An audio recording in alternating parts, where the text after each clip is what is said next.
வளமான வாழ்வை வசப்படுத்துவது. வாழ்க்கையில முயற்சி என்பது தவறல்ல.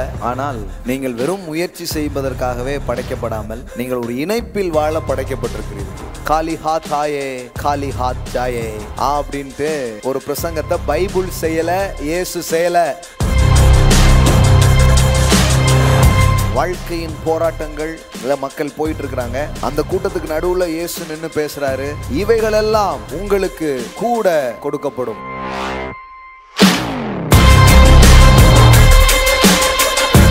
நீ தேடுறதுக்கு ஒண்ணு இருக்குது, அது என்னன்னு உனக்கு சொல்லிடுறேன், அதை நீ தேட போற.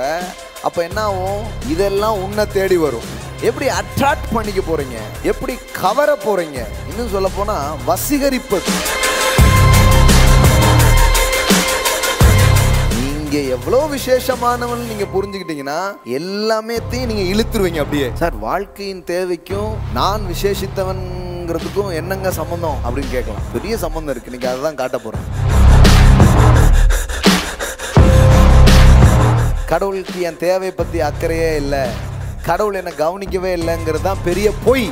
மனுஷனுடைய பிரச்சனை என்ன தெரியுமா? அவனுக்கு ஃபாதர் யாருன்னு தெரியாதுதான் பிரச்சனை. நான் சொல்றேன், பாவர்ட்டி ஸ்பிரிட்டுக்கும் ஆஃபன் ஸ்பிரிட்டுக்கும் ரொம்ப பெரிய தொடர்பு இருக்கு. எப்பெல்லாம் ஆஃபன் ஸ்பிரிட்டை உடைக்கிறோமோ அப்பெல்லாம் பாவர்ட்டி ஸ்பிரிட்டை உடைக்கிறோம்.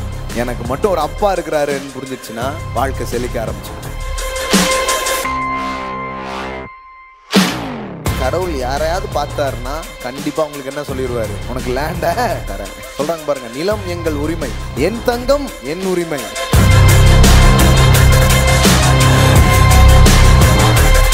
இன்னும் கானானுக்குள்ள போல, இப்பதான் பயணமே ஆரம்பிக்குது. பயணம் ஆரம்பிக்கும் போதே கடவுள் ஒரு சிந்தனையை அவங்களுக்குள் விதைக்கிறார். ஒரு அவங்களுடைய உரிமையை அவர்களுக்கு சொல்லுகிறார். என்ன சொல்றாரு? வாங்குள்ளதுன்ட்டே போ அப்படின்ட்டு.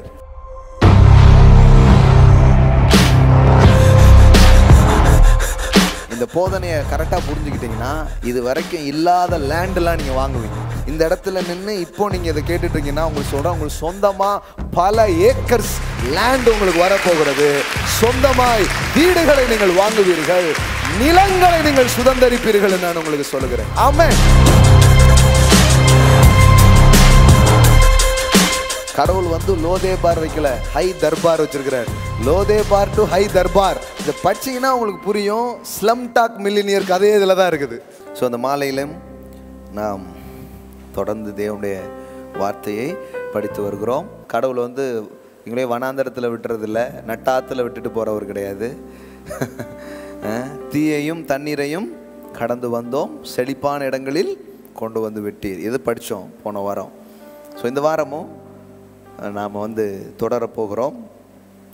இன்னைக்கு என்ன, த பிளெஸட் லைஃப் அப்படின்னு ஒரு தலைப்பு கொடுத்தோம். தமிழில் வளமான வாழ்வை வசப்படுத்துவது அப்படிங்கிறத பேசணும். ஓகே, அதுக்கான காரியங்களை இந்த மாலையில் நாம் தொடர இருக்கிறோம். Thank you Jesus. வாழ்க்கையில் முயற்சி என்பது தவறல்ல. ஆனால் நீங்கள் வெறும் முயற்சி செய்வதற்காகவே படைக்கப்படாமல் நீங்கள் ஒரு இணைப்பில் வாழ படைக்கப்பட்டிருக்கிறீர்கள். ஆமென். அது புரிஞ்சாதான் முயற்சி கூட வெற்றியாக இருக்கும். ஸோ இல்லைன்னா முயற்சித்து முயற்சித்து மூர்ச்சித்து போயிட்டாங்க நிறைய பேர். ஸோ இந்த மாலையில் இந்த போதனையை கேளுங்க, உங்களுக்கு அநேக காரியங்களில் தெளிவை நீங்கள் பெறுவீர்கள். So you will attract wealth. எல்லாம் சொல்லுங்கள், ஐ வில் அட்ராக்ட் வெல்த். ஆமென். அதுக்கான காரியத்தை தான் நாம் படிக்க போகிறோம். மத்தேயு சுவிசேஷம் 6வது அதிகாரம் 33. முதலாவது தேவனுடைய ராஜ்யத்தையும் அவருடைய நீதியையும் தேடுங்கள், அப்பொழுது இவைகளெல்லாம் உங்களுக்கு கூட கொடுக்கப்படும். நிறைய நேரத்தில் தெரிஞ்ச வசனத்தை தான் சாதாரணமாக எடுத்துகிட்டு போயிடுவோம். ஆனால் அதை கொஞ்சம் ஆழமாக கவனிக்கணும். Seek ye first. ஆம்பிளிஃபைல எப்படி வருது? But first and most importantly seek. His kingdom and His righteousness, His way of doing and being right, the attitudes and characters of God, and all those things will be given to you also. அங்கே வந்து பலவிதமான தேவைகள், வாழ்க்கையின் போராட்டங்கள் மக்கள் போயிட்டுருக்குறாங்க. அந்த கூட்டத்துக்கு நடுவில் இயேசு நின்று பேசுகிறாரு. என்ன பேசுகிறாரு? இவைகளெல்லாம் உங்களுக்கு கூட கொடுக்கப்படும். What is the message of Christ? இந்த உலகத்தில் உங்களுக்கு ஒன்றும் கிடையாது. 6 அடி நிலம் கூட கிடையாது.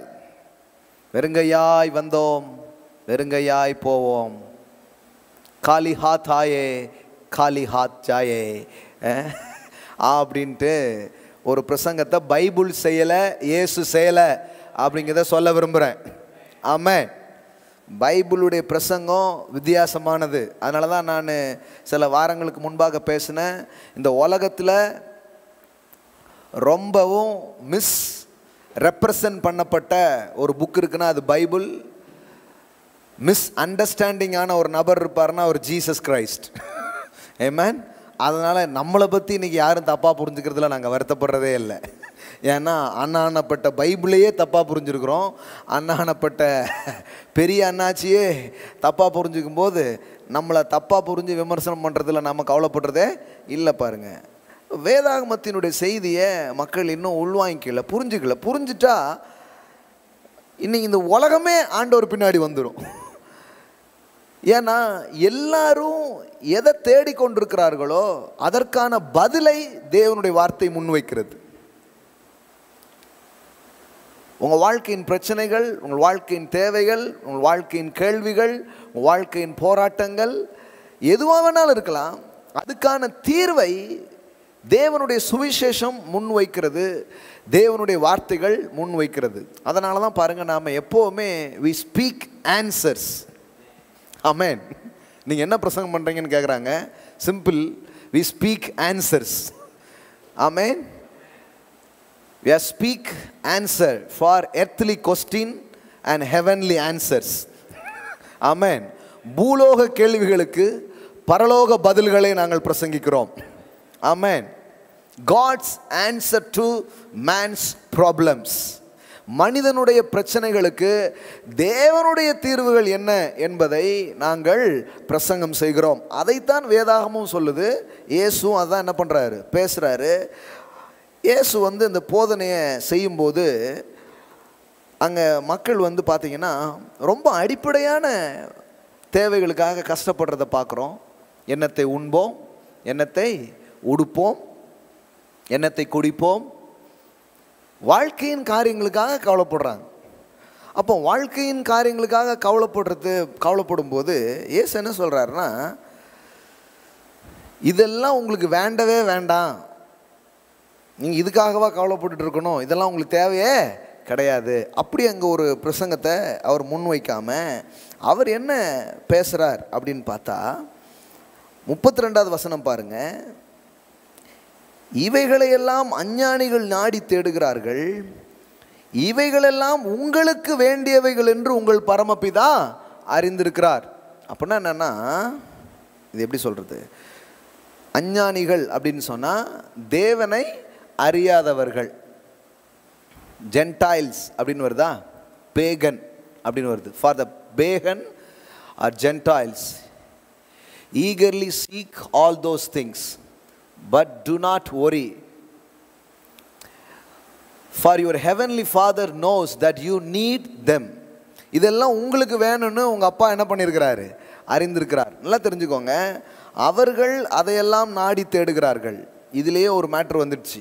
என்ன மேட்ரு வந்துடுச்சுன்னா, நீ எல்லாம் அதை நாடி தேடுற ஆளாக இருக்க போகிறதில்ல. நீ தேடுறதுக்கு ஒன்று இருக்குது, அது என்னன்னு உனக்கு சொல்லிடுறேன், அதை நீ தேட போகிற. அப்போ என்ன ஆகும், இதெல்லாம் உன்னை தேடி வரும். அல்லேலூயா. எல்லாம் சொல்லுங்கள், உங்களை தேடி வரும். அதுதான் வசப்படுத்துறது. எல்லாம் சொல்லுங்கள், வளங்களை வசப்படுத்துவோம். எப்படி அட்ராக்ட் பண்ணிக்க போகிறீங்க, எப்படி கவர போகிறீங்க, இன்னும் சொல்லப்போனால் வசீகரிப்பது. யூ கேன், உங்களால் இந்த தேவன் இந்த பூமியில் வைத்திருக்கிற எல்லா சிறந்ததையும் என்ன பண்ண முடியும்? ஈர்த்து கொள்ள முடியும், கவர முடியும் என்பதுதான் விஷயம். அது எப்படிங்கிறதான் பார்க்க போகிறோம். முதல்ல அவங்க அதை நாடி தேடுறாங்க. ஆனால் நீ எதை தேடணும்னு பண்ணுறாரு சொல்கிறாரு. இப்போ இதில் பாருங்கள், இவைகள் எல்லாம் உங்களுக்கு வேண்டியவைகள் என்று உங்கள் பரமபிதா அறிந்திருக்கிறார். எல்லாம் சொல்லுங்கள், இவையெல்லாம் வேண்டியவைகளாம். நிறைய கிறிஸ்தவங்க என்ன பேசி வச்சுட்டாங்கன்னா, இதெல்லாம் வேண்டாதவைகள். வேண்டாதவைகள்னு சொல்லிட்டு திங்கக்கிழமைலேருந்து சனிக்கிழமை வரைக்கும் எதை யோசிச்சுட்டு இருக்காங்க? இல்லையே இல்லையே இல்லையே அப்படின்னு யோசிச்சுட்டு இருக்காங்க. அதனால் பாருங்கள், இயேசுவை விட ரொம்ப பெரிய ஆளெல்லாம் ஆயிடாதீங்க. இயேசுவே சொல்லிட்டார், இவைகளெல்லாம் உங்களுக்கு வேண்டியவைகள் என்று. கடவுளுக்கு தெரியுமா? உன்னை மனுஷனை படைச்ச கடவுளுக்கு அவனுக்கு வயிறு இருக்குன்னு தெரியாதா? வயிறு மட்டும் இல்லை, அவனுக்கு உடம்புன்னு ஒன்று இருக்குது. உடம்பு மட்டும் இல்லை, அவனுக்கு என்ன இருக்குது? மனசுன்னு ஒன்று இருக்குது, உணர்வுன்னு ஒன்று இருக்குது. அது மட்டும் இல்லை, அவனுக்கு குடும்பம்னு ஒன்று இருக்குது, பிள்ளைகள்னு ஒன்று இருக்குது, சமூகம்னு ஒன்று இருக்குது. இப்படி மனுஷனுடைய அனைத்து தேவைகளையும் அவர் அறிந்தவராக, அதெல்லாம் அவனுக்கு வேண்டும் என்று அவர் அறிந்தவராக இருந்தால் தான் அவர் கடவுள். புரியுது அவங்களுக்கு? சும்மா பிள்ளைய பெற்று போட்டுட்டு நீங்கள் வளருங்கன்னு எந்த அப்பாவாவது போனால் எப்படி இருக்குன்னு யோசித்து பாருங்கள். வரிசையாக பெற்று போட்டுட்டு அப்படியே கிடைங்க, படிக்க வேண்டியும் படிங்க, சாப்பிட்றவன் சாப்பிடுங்க, பெக்க வேண்டியது என் கடமை, நான் பெற்றுட்டேன். அப்படி இருந்தால் எப்படி இருக்கும்? நிறைய பேர் கடவுளை பற்றி அப்படி தான் போட்டு ஒரு பிக்சரை கொடுத்து விட்டாங்க. என்னன்னா, அவர் படைச்சிட்டார், படைப்பாளி. படைப்பாளி படைச்சிட்டான். இனிமேல் நீ என்ன பண்ணு, நீ எப்படியோ போய் முன்னேறிப்போ, யாரை பிடிப்பியோ யாரை நசுக்குவியோ அதெல்லாம் தெரியாது. நீ என்ன பண்ணணும்? சர்வைவல் ஆஃப் த ஃபிட்னஸ் அப்படிங்கிற மாதிரி, நீ வலிமையாக இருந்தால் வாழ்ந்துக்கோ, இல்லைன்னா போய் சேர்ந்துக்கோ. அப்படியே ஒரு விட்டுட்டார் கடவுள் அப்படின்ட்டாங்க. அதனால தான் பாருங்கள், இந்த இடத்துல கடவுள் வெறும் படைப்பாளி அப்படின்னு இயேசு பேசலை. இயேசு கடவுளை பற்றி பேசுவதை நாம் புரிந்து கொள்ள வேண்டும். கடவுள் எப்படிப்பட்டவர்? ஒரு படைப்பாளி அல்ல, அவர் உங்கள் பரம தகப்பன். அல்லேலூயா. எல்லாம் சொல்லுங்க, படைத்தவர் என் அப்பாவாக இருக்கிறார். ஏன் இந்த அப்பாவை கொண்டு வர்றாருன்னா, ஏதோ சிருஷ்டித்தார், சிருஷ்டி கடவுள் படைச்சிட்டு அப்படியே போயிட்டாரு அப்படின்ட்டு. அதனால தான் நிறைய பேர் டென்ஷன் ஆகிட்டான், என்னையா அவர் அப்படியே விட்டு போயிட்டாரா அப்படின்ட்டு. அற்பமான சாதாரணமான சில படைப்புகள் இருக்கிறது, அதை உங்கள் அப்பா எப்படி டீல் பண்ணுறாருன்னு சொல்கிறார். அதுக்கப்புறம் படைப்புகளுக்கெல்லாம் மகுடமாக இருக்கிற இந்த மனுவர்க்கத்தை அவர் எப்படி டீல் பண்ணுறார் அப்படின்னு பேசுகிறார். எக்ஸாம்பிளுக்கு என்ன கொண்டு வராரு அங்கே பார்த்தீங்கன்னா, 26வது வசனம், ஆகாயத்து பட்சிகள், இதை கொஞ்சம்லாம் பாருன்னு சொல்லிட்டு சொல்கிறாரு.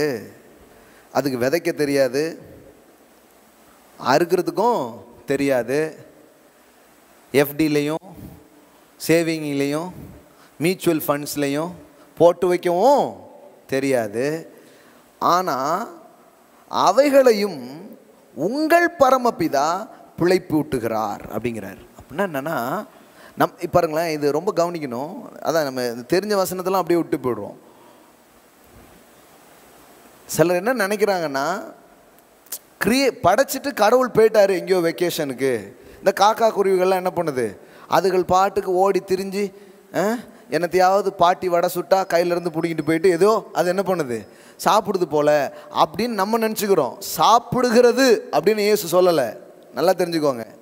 இயேசு அங்கே சொல்கிற வார்த்தை கவனிச்சு பாருங்க, அவைகளையும் உங்கள் பரமபிதா பிழைப்பூட்டுகிறார். அப்படின்னா என்னன்னா, பார்த்து கொண்டிருக்கிற இந்த படைப்பு, பார்த்து கொண்டிருக்கிற இந்த சகல சிருஷ்டிகளையும் கடவுள் ஏதோ படைச்சிட்டு அப்படியே விட்டுருல, டெய்லி அதை ஃபீட் பண்ணுறார். ஆமென்.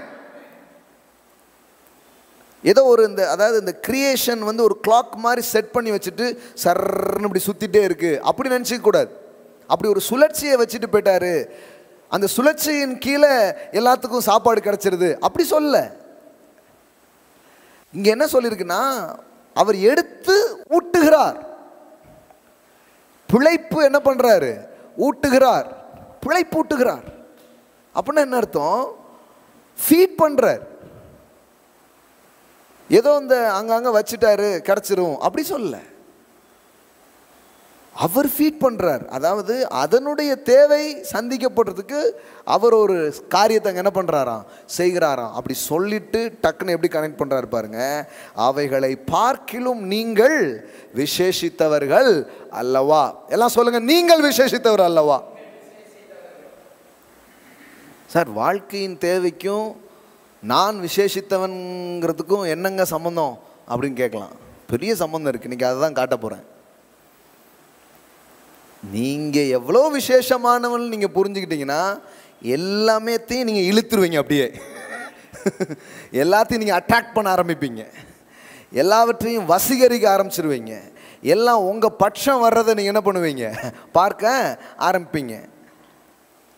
என்ன சொல்கிறாரு, முதல்ல இதெல்லாம் உனக்கு தேவை, அடுத்தது மதம் என்ன சொல்லிட்டு அதெல்லாம் தேவையில்லைன்னு சொல்லிட்டு இருக்காங்க.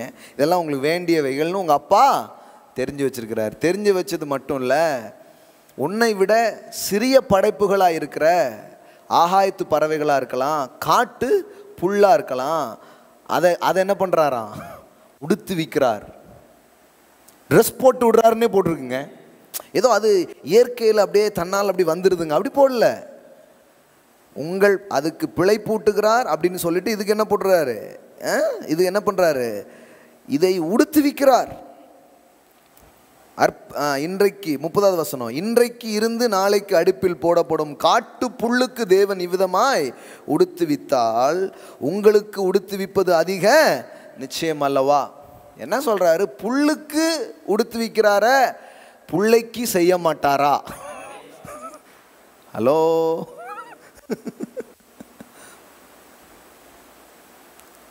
நம்ம ஊரில் பாருங்க, ராஜாக்கள்லாம் முல்லைக்கு தேர் கொடுத்தான் அப்படிங்கிறாங்க. அந்த மாதிரிலாம் இருந்திருக்காங்க பாருங்க. மனிதனுடைய தாராளமே இப்படி வெளிப்படும்னா கடவுள் எப்படிப்பட்டவர்னு கொஞ்சம் யோசித்து பாருங்க. கடவுளுக்கு என் தேவையை பற்றி அக்கறையே இல்லை, கடவுள் என்னை கவனிக்கவே இல்லைங்கிறது தான் பெரிய பொய். இன்னைக்கு உங்கள் வாழ்க்கையில் தரித்திரம் இருக்கிறதுக்கான காரணத்தை நான் சொல்கிறேன் பாருங்க. நீங்கள் தேவனை விட்டு தூரமாக இருப்பது போலவும், தேவன் உங்கள் மேலே அக்கறை இல்லாதவராக இருக்கிறவர் போலவும், ஏதோ வாழ்க்கையில் நீங்கள் தனியாக விடப்பட்டீங்க, அவர் எங்கேயோ இருக்கிறாருன்னு ஒரு பயம், ஒரு செப்பரேஷன் திங்கிங் இருக்குது பாருங்க. அதுதான் தரித்திரத்தினுடைய அடையாளமாக இருக்கிறது. அங்கே தான் தரித்திரம் வேலை செய்யுதுங்கிறேன் நான். இந்த மாலையில் அது உடையட்டும் இயேசுவின் நாமத்தில். என் மேலே அக்கறையாக இருக்கிற ஒரு அப்பா எனக்கு இருக்கிறாரு, என் மேலே கவனம் செலுத்துகிற ஒரு டேடி எனக்கு இருக்கிறாரு. அவர் காட்டு புல்லுக்கும் ஆகாயத்து பட்சிகளுக்கும் உணவளிப்பார்னா, உடுத்து விற்பார்னா அவருடைய பிள்ளை நான். இதில் எனக்கு நிறைய பியூட்டிஃபுல் திங்ஸ் இருக்குது. இந்த மேத்யூ 6ல் இப்போ இந்த மேத்யூ 6 ஸ்டடி மாதிரி சொல்லிவிடணும்னு இருக்குது. ரொம்ப டெம்டேஷனாக இருக்கும் சில நேரம். பிரசங்கம் பண்ணுற ஆட்களுக்கு அது அந்த டெம்டேஷனை தாண்டி தான் சப்ஜெக்டுக்குள்ளே போகணும். என்ன டெம்டேஷன் பாருங்கள். இதில் இயேசு இப்படி சொல்லலை, இப்படி சொல்லியிருக்கலாம். எப்படி சொல்லியிருக்கான்னா, இந்த பாரு, காட்டு புல்லுக்கு ஆகாயத்து பறவைக்கெல்லாம் சாப்பாடு போடுறது யார் தெரியுமா, யார் தெரியுமா, ஏன் அப்பாடா அப்படி சொல்லியிருக்கலாம். எங்கள் அப்பா தான் எல்லாத்துக்கும் சாப்பாடு போடுறார், கவலைப்படாத, நீ அடாப்டட் சன், உனக்கும் தருவார் அப்படி சொல்லியிருக்கலாம். அப்படி சொல்ல பாருங்க. அவர் எல்லாத்தையும் வச்சுட்டு எல்லாத்தையும் போஷித்துட்டு என்ன சொல்கிறாரு, எப்படி வருது பாருங்க அந்த வார்த்தைகள். உங்கள் பரமபிதா பிழை பூட்டுகிறார். எல்லாம் சொல்லுங்க, your daddy, your heavenly daddy. எப்படி கனெக்ட் பண்ண, இவன் அனாதை மாதிரி நினச்சிக்கிட்டு இருக்கான், திக்கற்றவன் போல் நினச்சிட்டு இருக்கான்.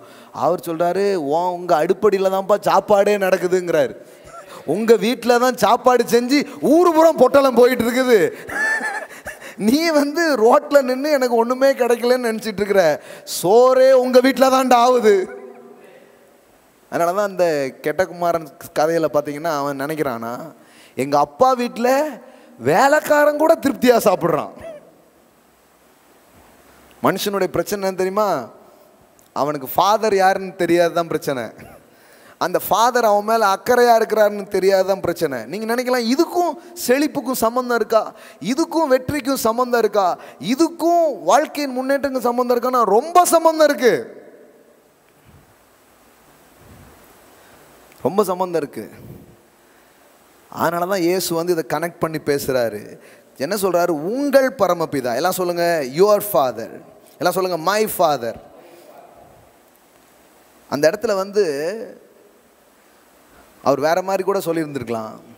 என்ன சொல்லியிருந்திருக்கலாம்? ஏன் அப்பா, எங்களுடைய பரம தகப்பன் அப்படின்னு சொல்லியிருக்கலாம். ஆனால் அவர் சொல்றாரு யுவர் டேட். அப்படின்னு நினைத்தனா இவன் வந்து ஒரு அநாத மாதிரியே யோசிக்கிறான்.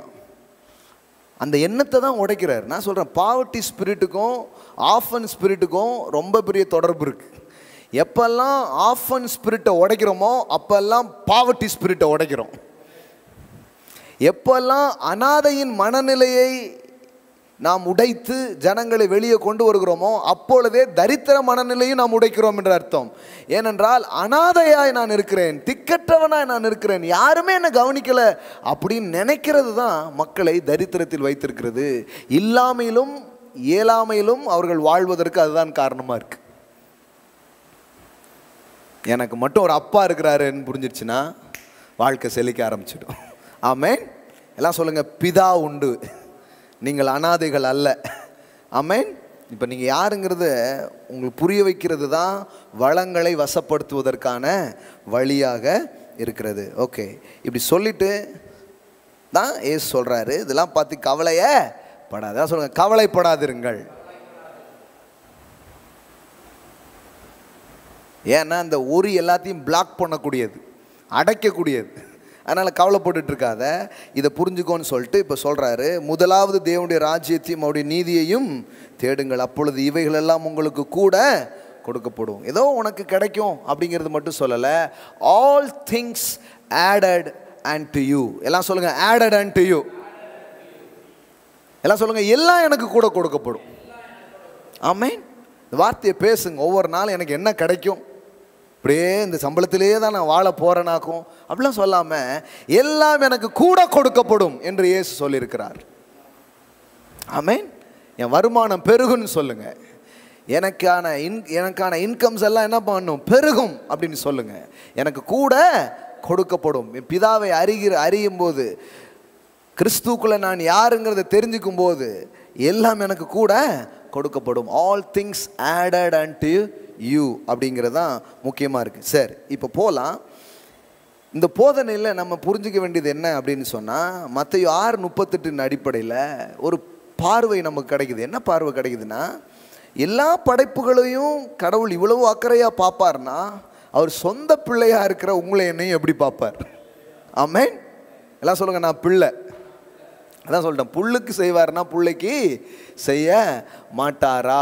இந்த இந்த இது இது இந்த ரெவலேஷன் வரணும் பாருங்கள். இந்த ரெவலேஷன் தான் ப்ராஸ்பரிட்டி உங்கள் பக்கம் இழுக்குது. அதுக்கே செய்வார்னா எனக்கு கண்டிப்பாக செய்வார். கடவுள் உன் மேலே கடவுளுக்கு அக்கறையே இல்லை, அது ஒரு பொய். அதை உடைச்சிடணும். அந்த பொய் தான் தரித்திரத்தில் உட்கார வைக்கி, யார்கிட்டையா போய் கையேந்த வைக்கி, எங்கேயாவது போய் கடனை உடனே வாங்க வைக்குது. அப்படி இப்படி உருட்டி புரட்டி ஏதாவது இந்த மாதத்தை ஓட்டிடலாமா அப்படிங்கிற நிலையெல்லாம் உங்களை ஏன் தள்ளி விடுது? அதுதான், எனக்கு ஒரு அப்பா இருக்கிறாரு, என் மேலே ரொம்ப அக்கறையாக இருக்கிறாரு, என் தேவைகள் அவருடைய பார்வையில் பிரதானமானதாக இருக்கிறது, தம்முடைய மகிமையின் ஐஸ்வரியத்தின்படி என் குறைவுகளை எல்லாம் நிறைவாக்குகிறவராக அவர் இருக்கிறார். ஆமென். ஹல்லேலூயா.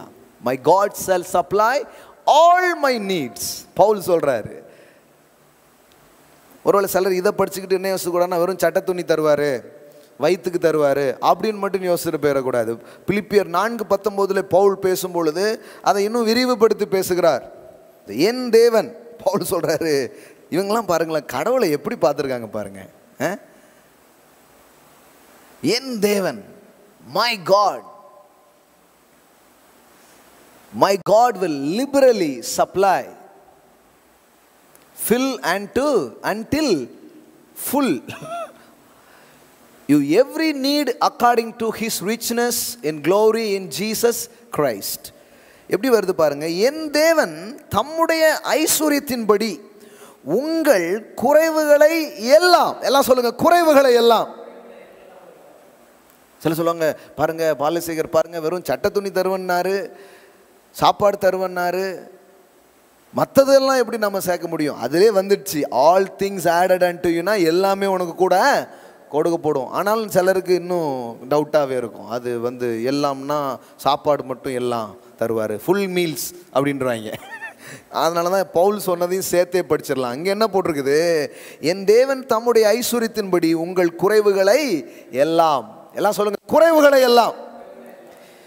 குறைவுகளை எல்லாம், என்ன குறைவா வேணாலும் இருக்கலாமே, அது ஃபினான்ஷியலாக இருக்கலாம், ஃபிசிக்கலாக இருக்கலாம், or spiritual need, or mental need, or relational need, whatever be, எதுவாக வேணாலும் இருக்கலாம். குறைவுகளை எல்லாம் கிறிஸ்துவுக்குள் மகிமையிலே நிறைவாக்குவார். ஆமென். இந்த மாலையில் சொல்கிறேன், நான் உங்கள் குறைவுகள் நிறைவாக்கப்படும் என்று நான் சொல்லுகிறேன். ஆமென். பாவர்ட்டி லைஃப் கிடையாது. Christian life is not a poverty life. It's not a life of lack. No no no, it's a life of fullness, abundance. My God shall supply all your needs, all your needs, whatever be. இந்த போதனை கேட்கும்போது நீங்கள் என்னென்ன தேவைகள் இருக்கீங்களோ அந்த தேவைகளை தேவன் சந்திக்கிறவராக இருக்கிறார். எந்த லெவலில் சந்திக்கிறாரு? Not according to your need based, according to his richness and glory. அப்படின்னா என்னன்னா, உங்கள் தேவையின் அளவிற்கு ஏற்றாறு போல் அவர் சந்திக்காமல் அவர் அளவிலிருந்து உங்கள் தேவைகளை சந்திக்கிறாராம். ஆமென். இது எத்தனை பேருக்கு புரியுது? இது வேற, இது வேற, இது வேற. உனக்கு என்ன தேவையோ அதன் அடிப்படையில் தந்து அல்ல, அக்கார்டிங் டு ஹிஸ் ரிச்னஸ். அவர் லெவலுக்கு கொடுக்கறதுக்கு ரெடியா இருக்கிறார். நான் என் தேவையின் அடிப்படையில் கேட்குறேன். ஆபிரகாம் வந்து, ஒரு பிள்ளை எனக்கு கொடுங்க சுவாமி, போதும், புத்திர சந்தானம் மறலவில்லையே தாருங்கிறார். அவனை கூப்பிட்டு சொல்கிறாரு, ஒரு பிள்ளை இல்லைப்பா, வானத்து நட்சத்திரம், கடற்கரை மணல். அவன் தேவையின் அடிப்படையில் கேட்கிறான், அவர் தமது ஐஸ்வர்யத்தின் அடிப்படையில் கொடுக்கிறார். அதுதான் அங்கே சொல்லிட்டு இருக்குது. நீங்கள் என்ன கேட்குறீங்க? நான் என்ன ஆண்டவரே கேட்டுட்டேன், என்ன அப்படி பெருசாக கேட்டேன்? இப்போ கேட்டால் அவர் எங்கேயும் கோச்சு வரோங்கிற மாதிரி ஒரு நினைப்பு பாருங்க. நிறைய பேர் அடிக்க, நான் ஒன்றும் பெருசாக கேட்கல, எனக்கு முடுகோன்னு கொடுத்தா போதும், இவ்வளோ தந்தா போதும், இப்படி தான் கேட்குறாங்க. அப்படி இல்லை. பெருசாக கேட்டால் ஒன்றும் அவர் கோச்சிக்கிறது இல்லை. அதனால் நீங்கள் பெருசாக கேட்கலங்கிறதுக்காக அவர் கொடுக்காமலும் விடுறதில்ல, அவர் பெருசாக தான் கொடுக்குறாரு. சின்னதாக கேட்டவங்களுக்கும் என்ன தான் கொடுத்துருக்காரு, பெருசாக தான் தர இருப்பாருங்க. அப்போ நாம் நம்முடைய தேவையின் அடிப்படையில் கேட்டாலும் தேவன் அவருடைய ஐஸ்வர்யத்தின்படி தருகிறார். According to his richness.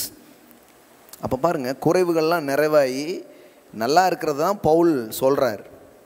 அவரும் அப்படி தான் வாழ்ந்தாராம். சில சொல்கிறாங்க பவுல் வந்து குறைவிலே வாழ்ந்தாருங்க, கஷ்டத்திலே வாழ்ந்த ஒரு கர்த்தருடைய தாசன் அப்படின்னு. பவுல் ஒன்றும் புக்கு போடல.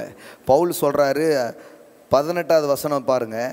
18ல் அவர் பேசிட்டு அப்புறம் தான் 19 பிளெஸ்ஸிங்ஸை ரிலீஸ் பண்ணுறார். இப்போ நான் வந்து ஒன்றுமே இல்லாமல், எதுவுமே எனக்கு இல்லாமல், என் தேவன் தம்முடைய மகிமையை சுத்தும்படினா, பாஸ் உங்கள் தேவன் உங்களே இன்னும் ஒன்றுமே பண்ணலையே பாஸ், எனக்கு எப்படி பாஸ் பண்ணுவாருன்னு நீங்கள் போயிடுவீங்க.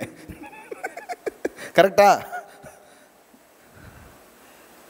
அதனால தான் பவுல் 18வது வசனத்தில் சொல்கிறாரு, எல்லாம் எனக்கு கிடைத்தது. ஏன் ஒரு ஊழியக்காரர் இப்படி சொல்லாமா? இப்படி சொன்னால் காணியை கொடுப்பாங்களா உங்களுக்கு?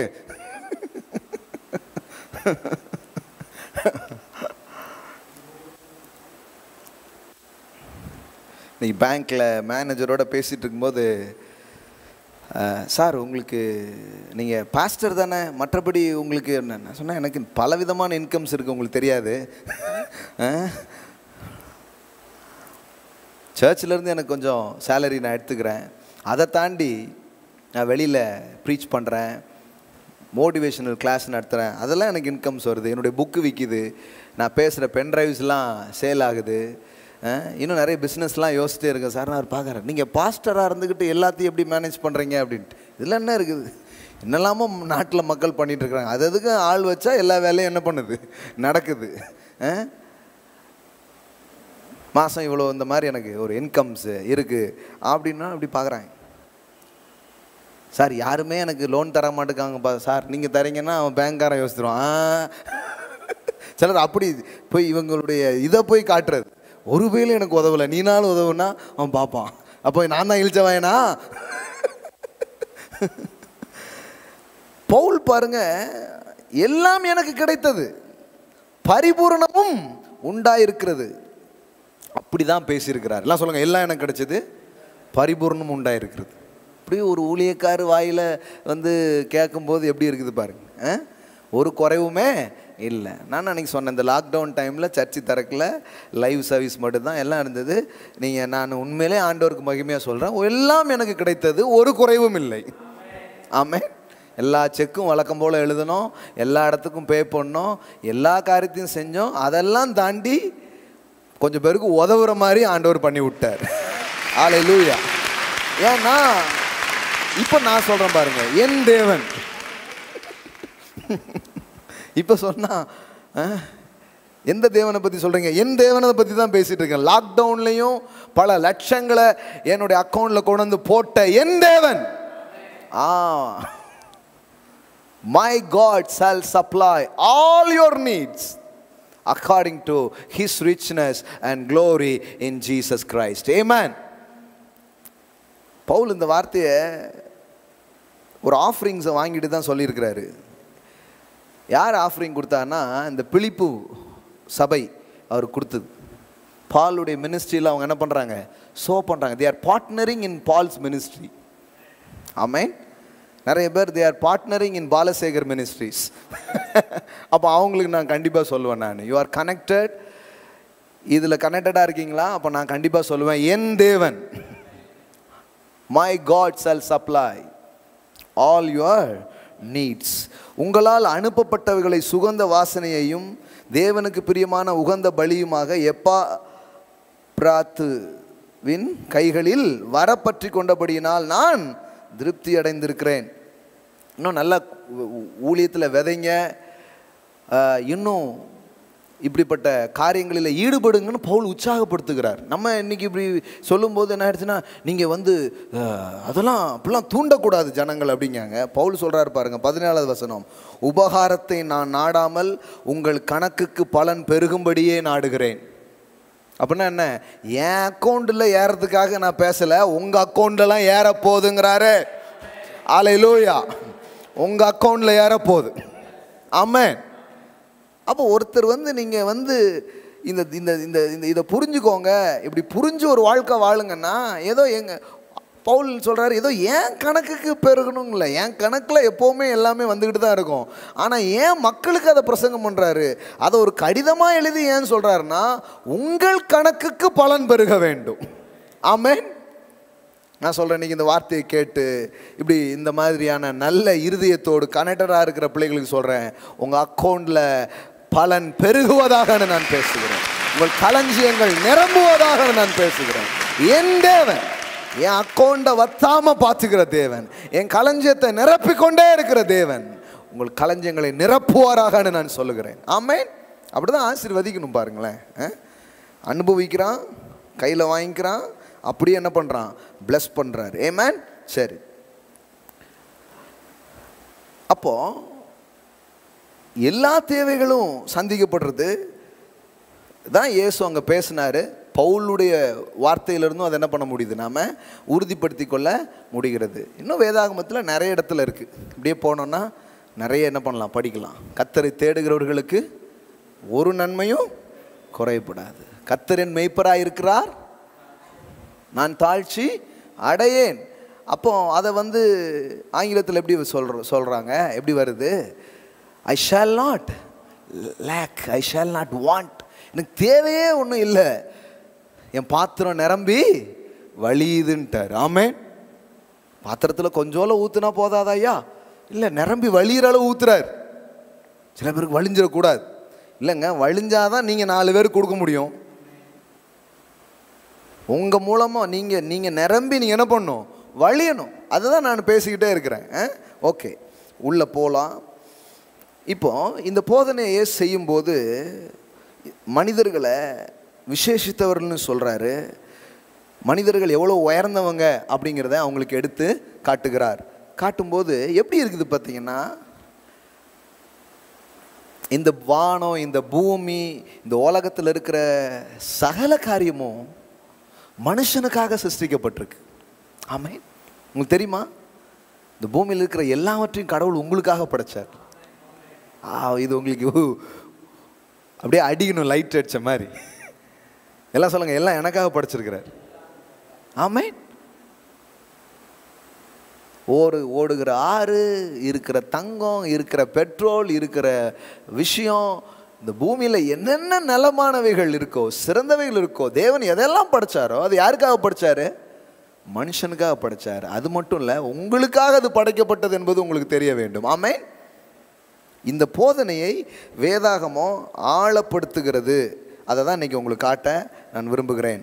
சரி, சங்கீதம் 115:16.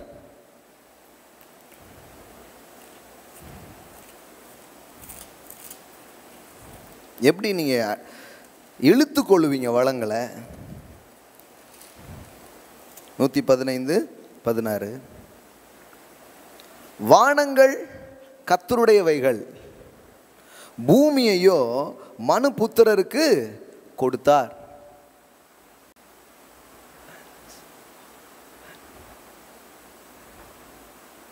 எப்படி போட்டிருக்கு பாருங்க. The heavens are the heavens of the Lord, but the earth he has given to the children of man. வானங்கள் கர்த்தருடையவைகள், பூமியையோ மனுபுத்திரருக்கு கொடுத்தார். எல்லாம் சொல்லுங்க, பூமியை கொடுத்துட்டார். நீங்க எந்த உடனே எனக்கு என்ன சொந்தம் நினைக்க கூடாது, எனக்கு பூமி சொந்தம். ஆமென். இது நம்ம பூமிங்க. ஹலோ, இருக்கீங்களா? எல்லாம் சொல்லுங்க, இது நம்ம பூமி. சொல்லட்டுமா? இந்த போதனையை கரெக்டாக புரிஞ்சுக்கிட்டீங்கன்னா இது வரைக்கும் இல்லாத லேண்டெலாம் நீங்கள் வாங்குவீங்க. இதுவரை இல்லாத ஏக்கர் கணக்கான நிலங்கள் உங்களுக்கு சொந்தங்களாக மாற போகிறது. ஏகப்பட்ட இடங்களை நீங்கள் சுதந்திரிக்க போறீங்க. ஆமென். எல்லாம் சொல்லுங்க, பூமியையே கொடுத்தார். இன்னும் சொல்லட்டுமா? ஆண்டவர் யாரெல்லாம் சந்தித்து முதல்ல அவங்கக்கிட்ட பேசினாரோ அப்போல்லாம் நீங்கள் பாருங்கள், அவங்களுக்கு சொல்கிற முதல் ஆசீர்வாதம் தெரியுமா? உனக்கு ஒரு லேண்டை தரப்போகிறேங்கிறது தான். ஆமென். சொத்தை வந்து ஏமாற்றி வாங்கிட்டான். ஆனால் அண்ணன் வெட்டி போடுவான்ட்டாருன்னொன்னே அம்மா சொத்தை எங்கே அனுபவிக்க, ஓட்டமாக ஓடி துண்டை காணும் துணியை காணும் போயிட்டு கல்லை வச்சு படுத்து கிடக்கான். கடவுள் அவன்கிட்ட பேசுகிறாரு. பரதேசியா போகிற வழி தெரியாமல் படுத்து கிடக்கான். வேதவசனம் சொல்லுது, தேவன் அவன் கூட பேசுகிறாராம். யாக்கோபுட்ட பேசும்போது சொல்கிறாரு, நீ வந்து இப்படி பரதேசியாக படுத்து கிடக்க பற்றியா, இந்த இடத்த உனக்கும் உன் சந்ததிக்கும் பட்டா போடுறது தான் ஏன் விருப்பம் அப்படின்னு சொல்லிட்டேன். ஏங்க, திருட்டு பையன் ஏமாத்திட்டு வந்து படுத்து கிடக்கான். ஒரு கல்லன்ட்ட பேசுகிற பேச்சா இது? கல்லன்ட்ட என்ன பேசணும்? இன்று மரித்தால் எங்க? என்னங்க, நம்ம பிரசங்கியாரா இருந்தால் அதான் பேசியிருப்போம்.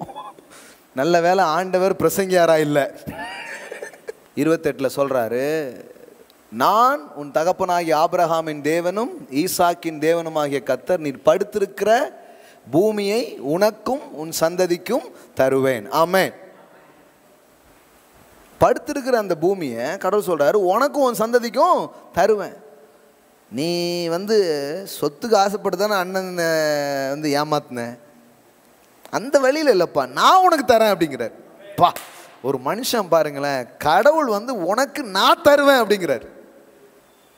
இது இது இது பெரிய காரியம் பாருங்க. அது எதுவாக வேணாலும் இருக்கலாங்க. உங்களுக்கு யாரோ தரணும், இல்லை நீங்கள் யாரையோ பிடிச்சி அவங்கள நசுக்கி அவங்ககிட்ட இருந்து எடுக்கணுங்கிறதுலாம் கிடையாது. கடவுள் உங்களுக்கு சொல்கிறாரு, நான் உனக்கு தருவேன். உனக்கு மட்டும் இல்லை, உனக்கும் உன் சந்ததிக்கும் தருவேன். உனக்கு மட்டும் இல்லை, உன் பிள்ளைகளுக்கும் நான் தருவேன். நான் தருகிற கடவுள்னு புரிஞ்சிச்சுன்னா நீ இன்னொருத்தன்ட்ட போய் பிடுங்குவியா? நீ இன்னொருத்தனை போய் ஏமாத்துவியா? இன்னொருத்தனை போய் நசுக்குவியா? செய்ய மாட்டேன். கண்டிப்பா செய்ய மாட்டேன். நான் உனக்கு தருகிற தேவன். அப்போ சொல்கிறாரு, நீ படுத்திருக்கிற பூமியை உனக்கும் உன் சந்ததிக்கும் தருவேன். பாருங்க, இன்னைக்கு அவன் பேரில் ஒரு 2 வயலை ஏமாற்றி வாங்கணும்னு நினச்சவன் பேரில் இன்னைக்கு ஒரு நாடே இருக்குது. இஸ்ரவேல் அப்படின்னு ஒரு நாடே இருக்கிற மாதிரி கடவுள் அந்த மனிதனை ஆசீர்வதித்திருக்கிறார். ஆமென். அவன் யார்? இஸ்ரவேல் யார்? கூலை அதையும் கொடுத்து சொந்த அண்ணனுடைய வயலை ஆட்டையை போடலான்னு பார்த்த ஆள் கடவுள் பார்த்தாரு. நீ திருடி ஏமாற்றி என்ன பெருசாக பண்ணிட போகிற? அது சின்னதுப்பா. ஆனால் நான் உன்னை ஆசீர்வதிச்சேன்னா, நான் உனக்கு தந்தேன்னா, உனக்கு சொந்தமாக உன் சந்ததிக்குன்னு ஒரு நாடே இருக்க போகுது. நீங்கள் யோசித்து பாருங்க, அந்த கல்லனுக்கு அன்னைக்கு இது தோணி இருக்குமா? அவன் மைண்டில் இது வந்திருக்குமா? அதனால தான் பாருங்களேன், மனம் திரும்புதல் எப்போ நடக்கும்னா, ஒரு மனுஷனுக்காக கடவுள் வச்சிருக்கிற திட்டத்தை பேசினாலே அவன் திருந்த ஆரம்பிச்சிருவான். ஓ, இவ்வளோ திட்டம் வச்சிருக்காரா, நான் இது தெரியாமல் 5க்கும் 10க்கும் ஒன்றும் இல்லாததுலேயும் என் நேரத்தை வீண் பண்ணுறேனே அப்படிங்கிற எண்ணம் தன்னால் வந்துடும் பாருங்க. அதனால தான் we speak blessings of the Lord, we speak the goodness of the Lord. தேவனுடைய நன்மையையும் தேவனுடைய ஆசீர்வாதத்தையும் ஏன் நாம் பிரசங்கம் பண்ணுறோன்னா, அது கேட்டாலே மனம் திருந்த ஆரம்பிக்கும், மனம் மாற ஆரம்பிக்கும். இதுக்கும் அதுக்கும் போய் யார்கிட்டயே ஏன் நிற்கணும், எனக்கு என் கர்த்தர் தரார அப்படிங்கிற எண்ணம் மனதில் என்ன பண்ணும், உருவாக ஆரம்பிக்கும். அப்போது என்ன சொல்கிறாரு, இந்த பூமியே மனுஷனுக்காக தான் படைக்கப்பட்டது. அப்போ நீ யார்? கடவுள் சொல்கிறாரு, நீ ஒரு இளவரசன் மாதிரி. இந்த பூமிக்கே நீ யார்? ஒரு ராஜ வம்சத்தை நீ சேர்ந்தவன். ஒரு ராஜாவை போல, ஒரு இளவரசனை போல நீங்கள் வாழும்படியாக படைக்கப்பட்டிருக்கிறீங்க. பிறகு இதெல்லாம் ரொம்ப உயர்தரமாக இருக்குது. சிலருக்கு சொல்லும்போது என்ன பிரதர் சொல்கிறீங்க, ரட்சிக்கப்பட்ட பாவி தானேண்ணா அப்படிங்கன்னே யோசிக்கிறாங்க. ஆனால் வேதவசனம் ஒரு மனுஷனை எப்படி எடுத்து காட்டுகிறது அப்படின்னா இப்படி தான் சொல்லுது, நீ யார்? ஒரு இளவரசன், ஒரு இளவரசி, ஒரு ராணி, ஒரு ராஜா என்ற வேதவசனம் சொல்லுகிறது. ஏமேன். என்ன சொல்கிறாரு, வழி இல்லாமல் ஒன்றும் இல்லாமல் நின்றுட்டு இருக்கிறாங்க. இயேசு சொல்கிறாரு, இவைகளெல்லாம் பார்க்கிலும் நீங்கள் விசேஷித்தவர்கள் அல்லவா. போதனையே பாருங்களேன், நீங்கள் விசேஷித்தவர்கள் அல்லவா, நீங்கள் மதிப்பானவர்கள், நீங்கள் உயர்வானவர்கள், நீங்கள் கடவுளின் பிள்ளைகள்.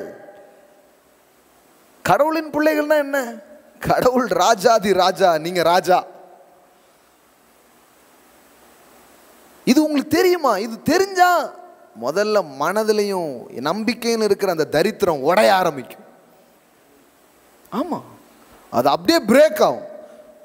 நீங்க யாருன்னு புரிஞ்சுக்கும் போது வாழ்க்கை வேற மாதிரி மாற ஆரம்பிக்குது. நீங்க யாருங்கிறத எப்போ புரிஞ்சுக்கிறீங்க? உங்க அப்பா யாருன்னு புரியும் போது. அவர் யாரு? அதனாலதான் வானங்கள் கர்த்தருடையவைகள், பூமியையோ யாருக்கு கொடுத்தாரு? மனுபுத்திரருக்கு கொடுத்தார். எல்லாம் சொல்லுங்க, இது நம்ம பூமி. ஆமென். அப்போ இந்த பூமியில நிறைய காரியங்கள் இருக்கு. இதுக்காக நீங்க போராட வேண்டாம். கடவுள் சொல்றாரு, இது உங்களுக்காக படைக்கப்பட்டிருக்கு. இது உங்களுக்காக தான் நான் என்ன பண்ணியிருக்கிறேன், ஏற்படுத்தி வச்சிருக்கிறேன். இது உங்களுடையதுங்கிறார் கடவுள். பூமியையோ மனுபுத்திரனுக்கு கொடுத்தார்.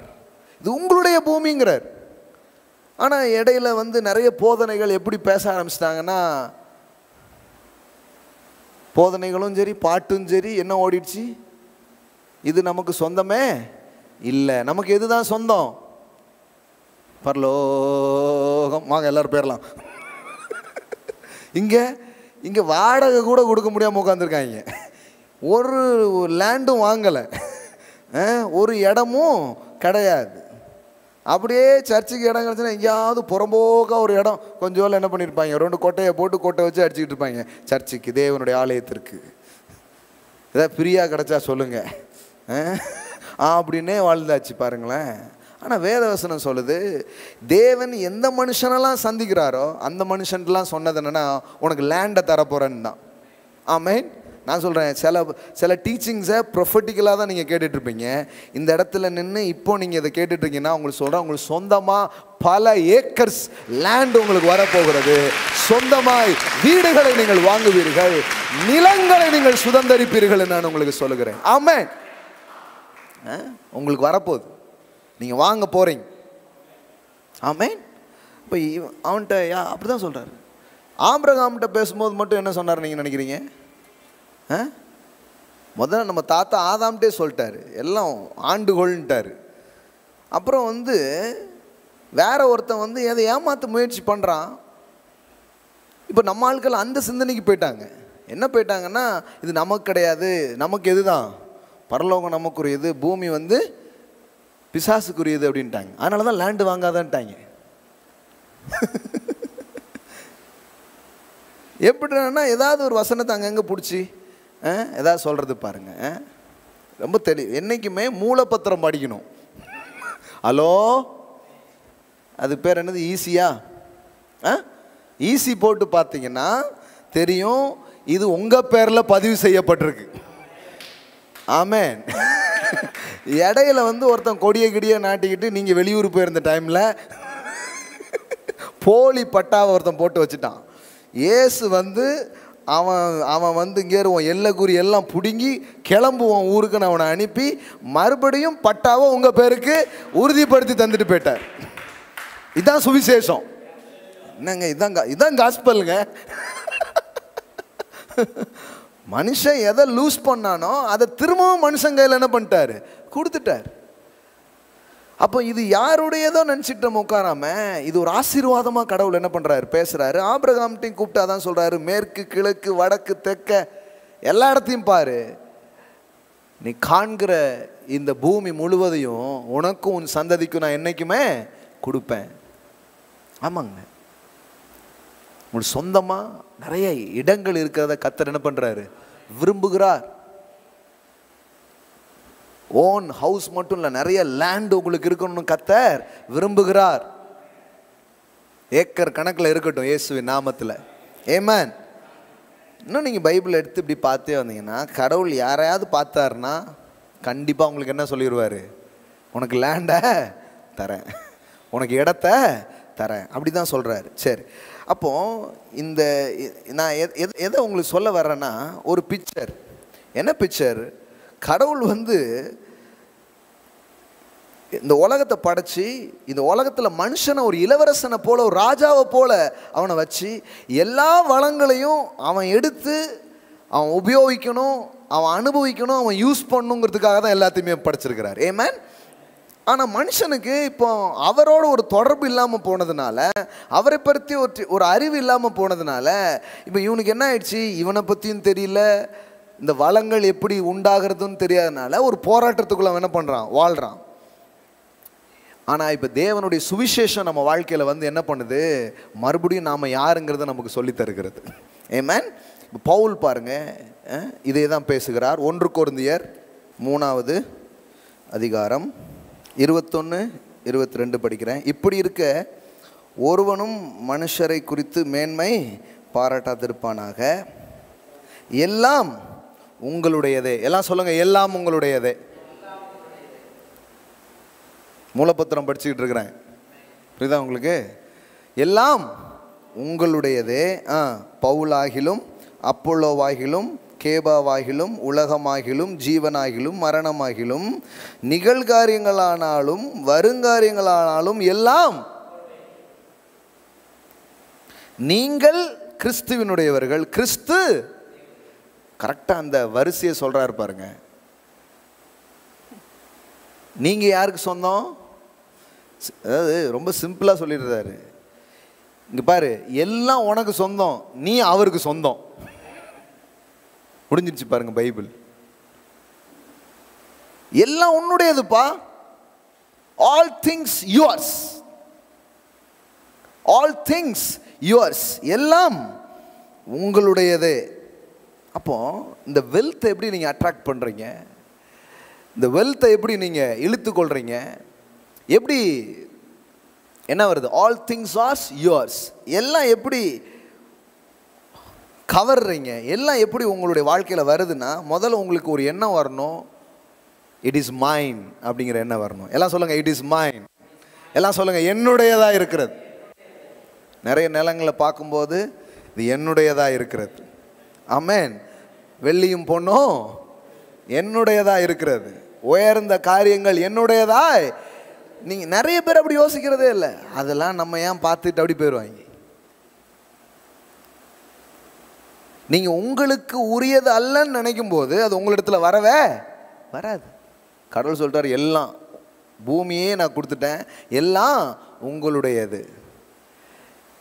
எப்போ அது உனக்கு சொந்தமாகும்னா உனக்குள்ள ஒரு எண்ணம் வரணும், நான் கடவுளுடைய பிள்ளை, நான் ஒரு இளவரசனை போல இந்த பூமிக்கு வந்திருக்கிறேன், இந்த பூமியில் இருக்கிற எல்லா காரியமும் என் அப்பாவால் படைக்கப்பட்டது, அதனால் அவருடைய பிள்ளையாக இருக்கிற எனக்கு இதன் பேரில் என்ன இருக்குது, உரிமையும் ஸ்லாக்கியங்களும் இருக்கிறது. ஆகையால் இது என்னுடையது அப்படிங்கிற எண்ணம் உங்களுக்கு வரணும். ஆமென்.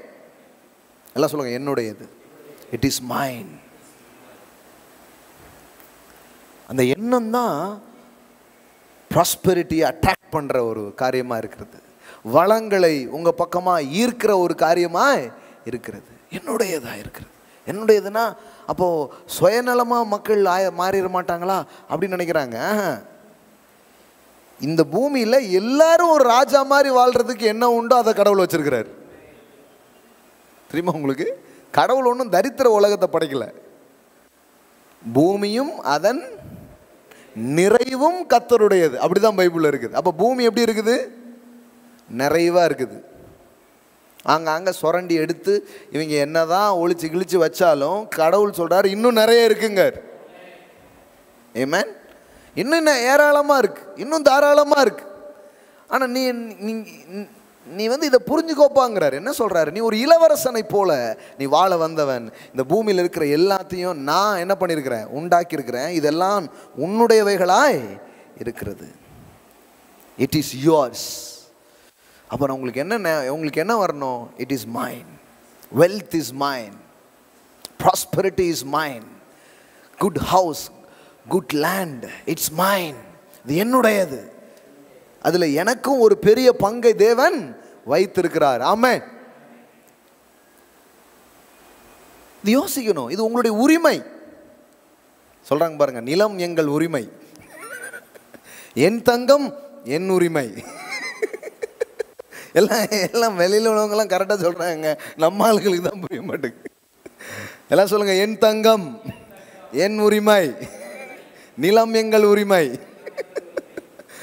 இது பாருங்களேன், உரிமை குரலே இங்கே எழுப்பலை, வெறும் அடிமை குரல் தான் ஓடிக்கிட்டு இருக்கு. அடிமைகளாகவே சிந்திச்சு அடிமைத்தன சிந்தனையே உள்ளே போட்டதுனால அந்த ஐடியாவே இல்லாமல் போயிடுச்சு. அங்கே போயிடுவோம் பாஸ் அப்படின்னே வாழ்ந்துட்டாங்களே தவிர இந்த பூமியை மனுபுத்திரருக்கு கொடுத்தார் என்று எழுதப்பட்டிருக்கிறது. ஆமென். ஜோஷுவா 1ஆம் அதிகாரம் பாருங்க, ஒரு படம் வரைஞ்சிட்டு இருக்கிறேன் நான். ஜோஷுவா 1ஆம் அதிகாரம்.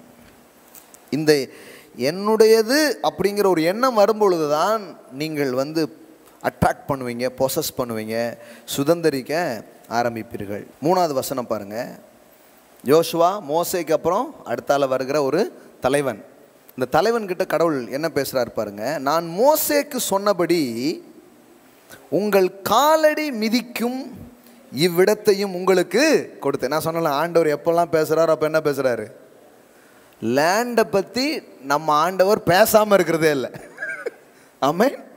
என்ன பேசுறாரு பாருங்க. நான் மோசேக்கு சொன்னபடி உங்கள் காலடி மிதிக்கும் எவ்விடத்தையும் உங்களுக்கு கொடுத்தேன். எல்லாம் சொல்லுங்க, கொடுத்தேன். வனாந்தரமும் அந்த லீபனோனும் தொடங்கி ஐபிராத்து நதியான பெரிய நதி மட்டும் உள்ள ஏத்தியரின் தேசம் அனைத்தும் சூரியன் அஸ்தமிக்கிற திசையான பெரிய சமுத்திரம் வரைக்கும் உங்கள் எல்லையாய் இருக்கும். அப்போ ஜோஷுவா கிட்ட என்ன சொல்றாரு? நான் வந்து இந்த பூமியை உங்க பிதாக்களுக்கு சொன்ன சில காரியத்தை நான் உங்களுக்கு என்ன பண்ணிட்டேன்? கொடுத்து விட்டேன். எல்லாம் சொல்லுங்க, கொடுத்தேன். இப்போ கொடுத்தேன்னு அவர் சொன்னதுக்கு அப்புறம் ஜோஷுவா என்ன எண்ணணும்? அவன் என்ன யோசிக்கணும்? It is mine. இது என்னுடையதா இருக்கிறது. இன்னும் அவங்க உள்ள போலங்க, இன்னும் கானானுக்குள்ள போல. இப்போதான் பயணமே ஆரம்பிக்குது. பயணம் ஆரம்பிக்கும் போதே கடவுள் ஒரு சிந்தனையை அவங்களுக்குள் விதைக்கிறார். ஒரு அவங்களுடைய உரிமையை அவர்களுக்கு சொல்லுகிறார். என்ன சொல்றாரு? வாங்குள்ளதுன்ட்டே போ அப்படின்ட்டு. ஆமென். பெரிய பிஸ்னஸ், பெரிய வேலை வாய்ப்புகள், மிகப்பெரிய காரியங்கள் எதை உங்க வாழ்க்கையில சுதந்திரிக்க நீங்க நினைக்கிறீங்களோ, சுதந்திரிக்கிறதுக்கு முன்னாடியே நீங்க என்ன பண்ணுங்க? It is mine in Jesus name. அப்படி போங்க, அது உங்களுடையதாக மாற ஆரம்பிக்கும். இந்த ஆர்டர் எனக்கு தான். ஆமென். இந்த டீல் எனக்கு தான். இந்த வியாபாரம் எனக்கு தான். இந்த வேலை வாய்ப்பு எனக்கு தான். It is mine in Jesus name. சொல்றாரு, கொடுத்தேன் கொடுத்தேன். கொடுப்பேன் சொல்ல, என்ன சொன்னாரு? கொடுத்தேன். அப்போ இவன் வந்து என்னுடையதுன்னே போய் காலை வச்சு சொந்தமாக்கிட்டான். ஆமென். ஹவு டு பொசஸ் அப்படிங்கிறாங்க. நான் சொல்றேன், முதல்ல அது உங்க பொசிஷன்ங்கிறது உங்களுக்கு தெரியணும். ஆமென். அது என்னுடையது தான் என்பது உங்களுக்கு தெரிய வேண்டும். அதனாலதான் ஆண்டவர் நிறைய இதை ரொம்ப தெளிவுபடுத்தார். The silver is mine, the gold is mine. says the Lord. ஆண்டவர் சொல்றாரு, வெள்ளியும் என்னுடையது, பொன்னும் என்னுடையது. ஏன் கடவுள் அப்படி பேசுறாரு? ஏன்னா தெரியணும் யாருக்குள்ளதுன்னு தெளிவாக தெரியணும். Silver is mine, the gold is mine, அது என்னுடையது அப்படிங்கிறார். இப்போ நிறைய பேர் இதையும் தப்பாக புரிஞ்சுக்கிற ஆட்கள் இருக்காங்க. பாருங்கய்யா, அது கர்த்தருடையது, நம்முடையது கிடையாது. ஏங்க, என் அப்பாக்குள்ளதுன்னு சொல்லிட்டா அது பிள்ளைக்குள்ளதுங்கிறது சாதாரண ஆளுக்கே விளங்குமே. யாராவது வந்து எங்கள் அப்பாவுக்கு பெரிய கார் இருக்குது, எங்கள் அப்பாவுக்கு பெரிய வீடு இருக்குது, எங்கள் அப்பா பெரிய பணக்காரரு, எனக்கு ஒரு டீ வாங்கி தரீங்களா அப்படின்னா எப்படி இருக்கும்? உங்கள் அப்பா பெரிய ஆள்னா நீ சின்ன ஆளாக இருக்க முடியாத. உங்கள் அப்பா பெரியவராருன்னா நீ சாதாரணமான ஆளா இருக்க முடியாத. அப்போ நிறைய சந்தேகம் வந்துடும். வெள்ளி என்னுடையது, பொண்ணும் என்னுடையது. இப்போ என்னுடையதுன்னே இது அவருடையதான் போலன்னு என்ன பண்ணிடுறாங்க, யோசித்துடுறாங்க. பாருங்கள், ஒரு வசனத்தை உங்களுக்கு காட்ட விரும்புகிறேன். லூக்கா சுவிசேஷம் 15வது அதிகாரம் 31வது வசனம். ஏன்னா ஒருத்தன் அப்படி யோசித்துக்கிட்டே வாழ்க்கையை வீணாக்கிட்டான். நம்ம எல்லாரும் கெட்ட குமாரன் தான் கெட்டவன் நினச்சிக்கிட்டு இருக்கோம். ஆனால் நிறைய கிறிஸ்தவங்களுக்கு தெரியாது வீட்டிலே இருந்து ஒருத்தன் கெட்டு போயிட்டான்ட்டு. கெட்டக்கார குமாரனை கூட ஒரு கதையில் சேர்த்துக்கலாம். ஏன்னா அவன் திருந்தி உள்ளே வந்துட்டான். ஆனால் உள்ளேயே இருந்து திருந்தாமல் வருந்தாமல் சொல்லுவாங்களே, திருந்தாத உள்ளம் இருந்த லாபங்கிற மாதிரி திருந்தாமலே இருந்த ஒருத்தர் இருந்தான்னா வீட்டில் இருந்தான் பாருங்க, அவன் தான் கெட்ட குமாரன். நம்ம என்ன வீட்டை விட்டு ஒருத்தன் பையன் போயிட்டான் அவன் தான் கெட்டவனே ரொம்ப நாள் பேசியிருப்போம். பைபிளில் நீங்கள் படித்து பார்த்தீங்கன்னா கதையினுடைய இறுதியில் போய் பார்த்தா கடைசியில் யார் கெட்ட குமாரனாக இருந்திருக்கான்? வீட்டிலே இருந்த ஒருத்தன் தான் கெட்ட குமாரன். அவன் மனம் திரும்பி வந்துட்டானே, அவன் நல்ல குமாரன் ஆகிட்டான். ஆனால் ஒருத்தன் வீட்டுக்குள்ளே இருந்தான் பாருங்க, அவன் தான் கெட்ட குமாரன். அவன் புத்தி பூரா என்ன புத்தி போயிடுனா எல்லாத்தையும் பார்க்கான், ஆனால் நமக்கு கிடையாது இல்லையா, அது நமக்கு கிடையாதுன்னு வாழ்ந்துருக்கான். இப்போ பாருங்கள், அதனால தான் அவன் சகோதரன் வந்த உடனே விருந்துலாம் வச்ச உடனே இவனுக்கு டென்ஷன் ஆயிடுச்சு. இவனுக்கு எல்லாத்தையும் கொடுத்துட்டார அப்படின்னு அவன் என்ன பண்ணுறான் நினைக்கிறான். இப்போ அப்பா போய் அவனுக்கு தெளிவுபடுத்துகிறாரு பாருங்க, என்ன பேசுகிறாரு. 15:31. அதற்கு தகப்பன், மகனே, நீ எப்போதும் என்னோடு இருக்கிறாய், எனக்கு உள்ளதெல்லாம் உன்னுடையதாய் இருக்கிறது. எல்லாம் சொல்லுங்க, எனக்கு உள்ளதெல்லாம் உன்னுடையதாக இருக்கிறது. அப்போது ஒரு தகப்பனுக்கு நீங்கள் பிள்ளைன்னு சொன்னால் அப்போது என்னது சிம்பிளாக புரிஞ்சிடும், அவருடையதெல்லாம் யாருடையது? அப்போ வெள்ளியும் பொண்ணும் கர்த்தருடையதுன்னா என்ன? கர்த்தருடையதெல்லாம் என்னுடையதாக இருக்கிறது. ஆமென். எல்லாம் சொல்லுங்கள், இட் இஸ் மைன். எல்லாம் சொல்லுங்கள், silver is mine, gold is mine. வேற என்னெல்லாம் சொல்லணுமோ உரிமை பாராட்டிக்கணும். சிறந்த தொழில்கள் எல்லாம் என்னுடையதாக இருக்கிறது, சிறந்த வளங்கள் எல்லாம் என்னுடையதாக இருக்கிறது. ஆமென். உயர்ந்தவைகள் என்னுடையவைகளாக இருக்கிறது, ஏனென்றால் என் தகப்பனுடையவைகள் எல்லாம் என்னுடையதாய் இருக்கிறது. இவன் இவ்வளோ பெரிய பணக்கார குடும்பத்தில் பிறந்துட்டு புத்தியில் ஏழையாகவே இருந்தான். ஒரு ஆட்டுக்குட்டி கிடைக்கலையேன்னு வருத்தப்பட்டு இருக்கிறான். கடைசியில் அவனுக்கு தெரில ஆஸ்தியே அவனுடையது என்று. இன்றைக்கும் மனிதர்கள் புரிந்து கொள்ள வேண்டிய ஒரு செய்தி இருக்கும் என்றால், எல்லாம் உனக்கு என்கிற செய்தி தான். எல்லாம் உனக்கு என்கிற செய்தி புரியாததுனால எல்லாம் உட்கார்ந்துட்டு இருக்கு. வடை போச்சே அப்படின்ட்டு, ஏய் கடையே உனக்கு தான்ப்பா, வடை போச்சேன்னு உட்காந்துருக்கிய. இவன் அப்படி தான் இருக்கான். அண்ணாலும் ஆடு போச்சே, லெக் பீஸ் மிஸ் ஆகிட்ட, இப்படியே உட்காந்துருக்கிறான்.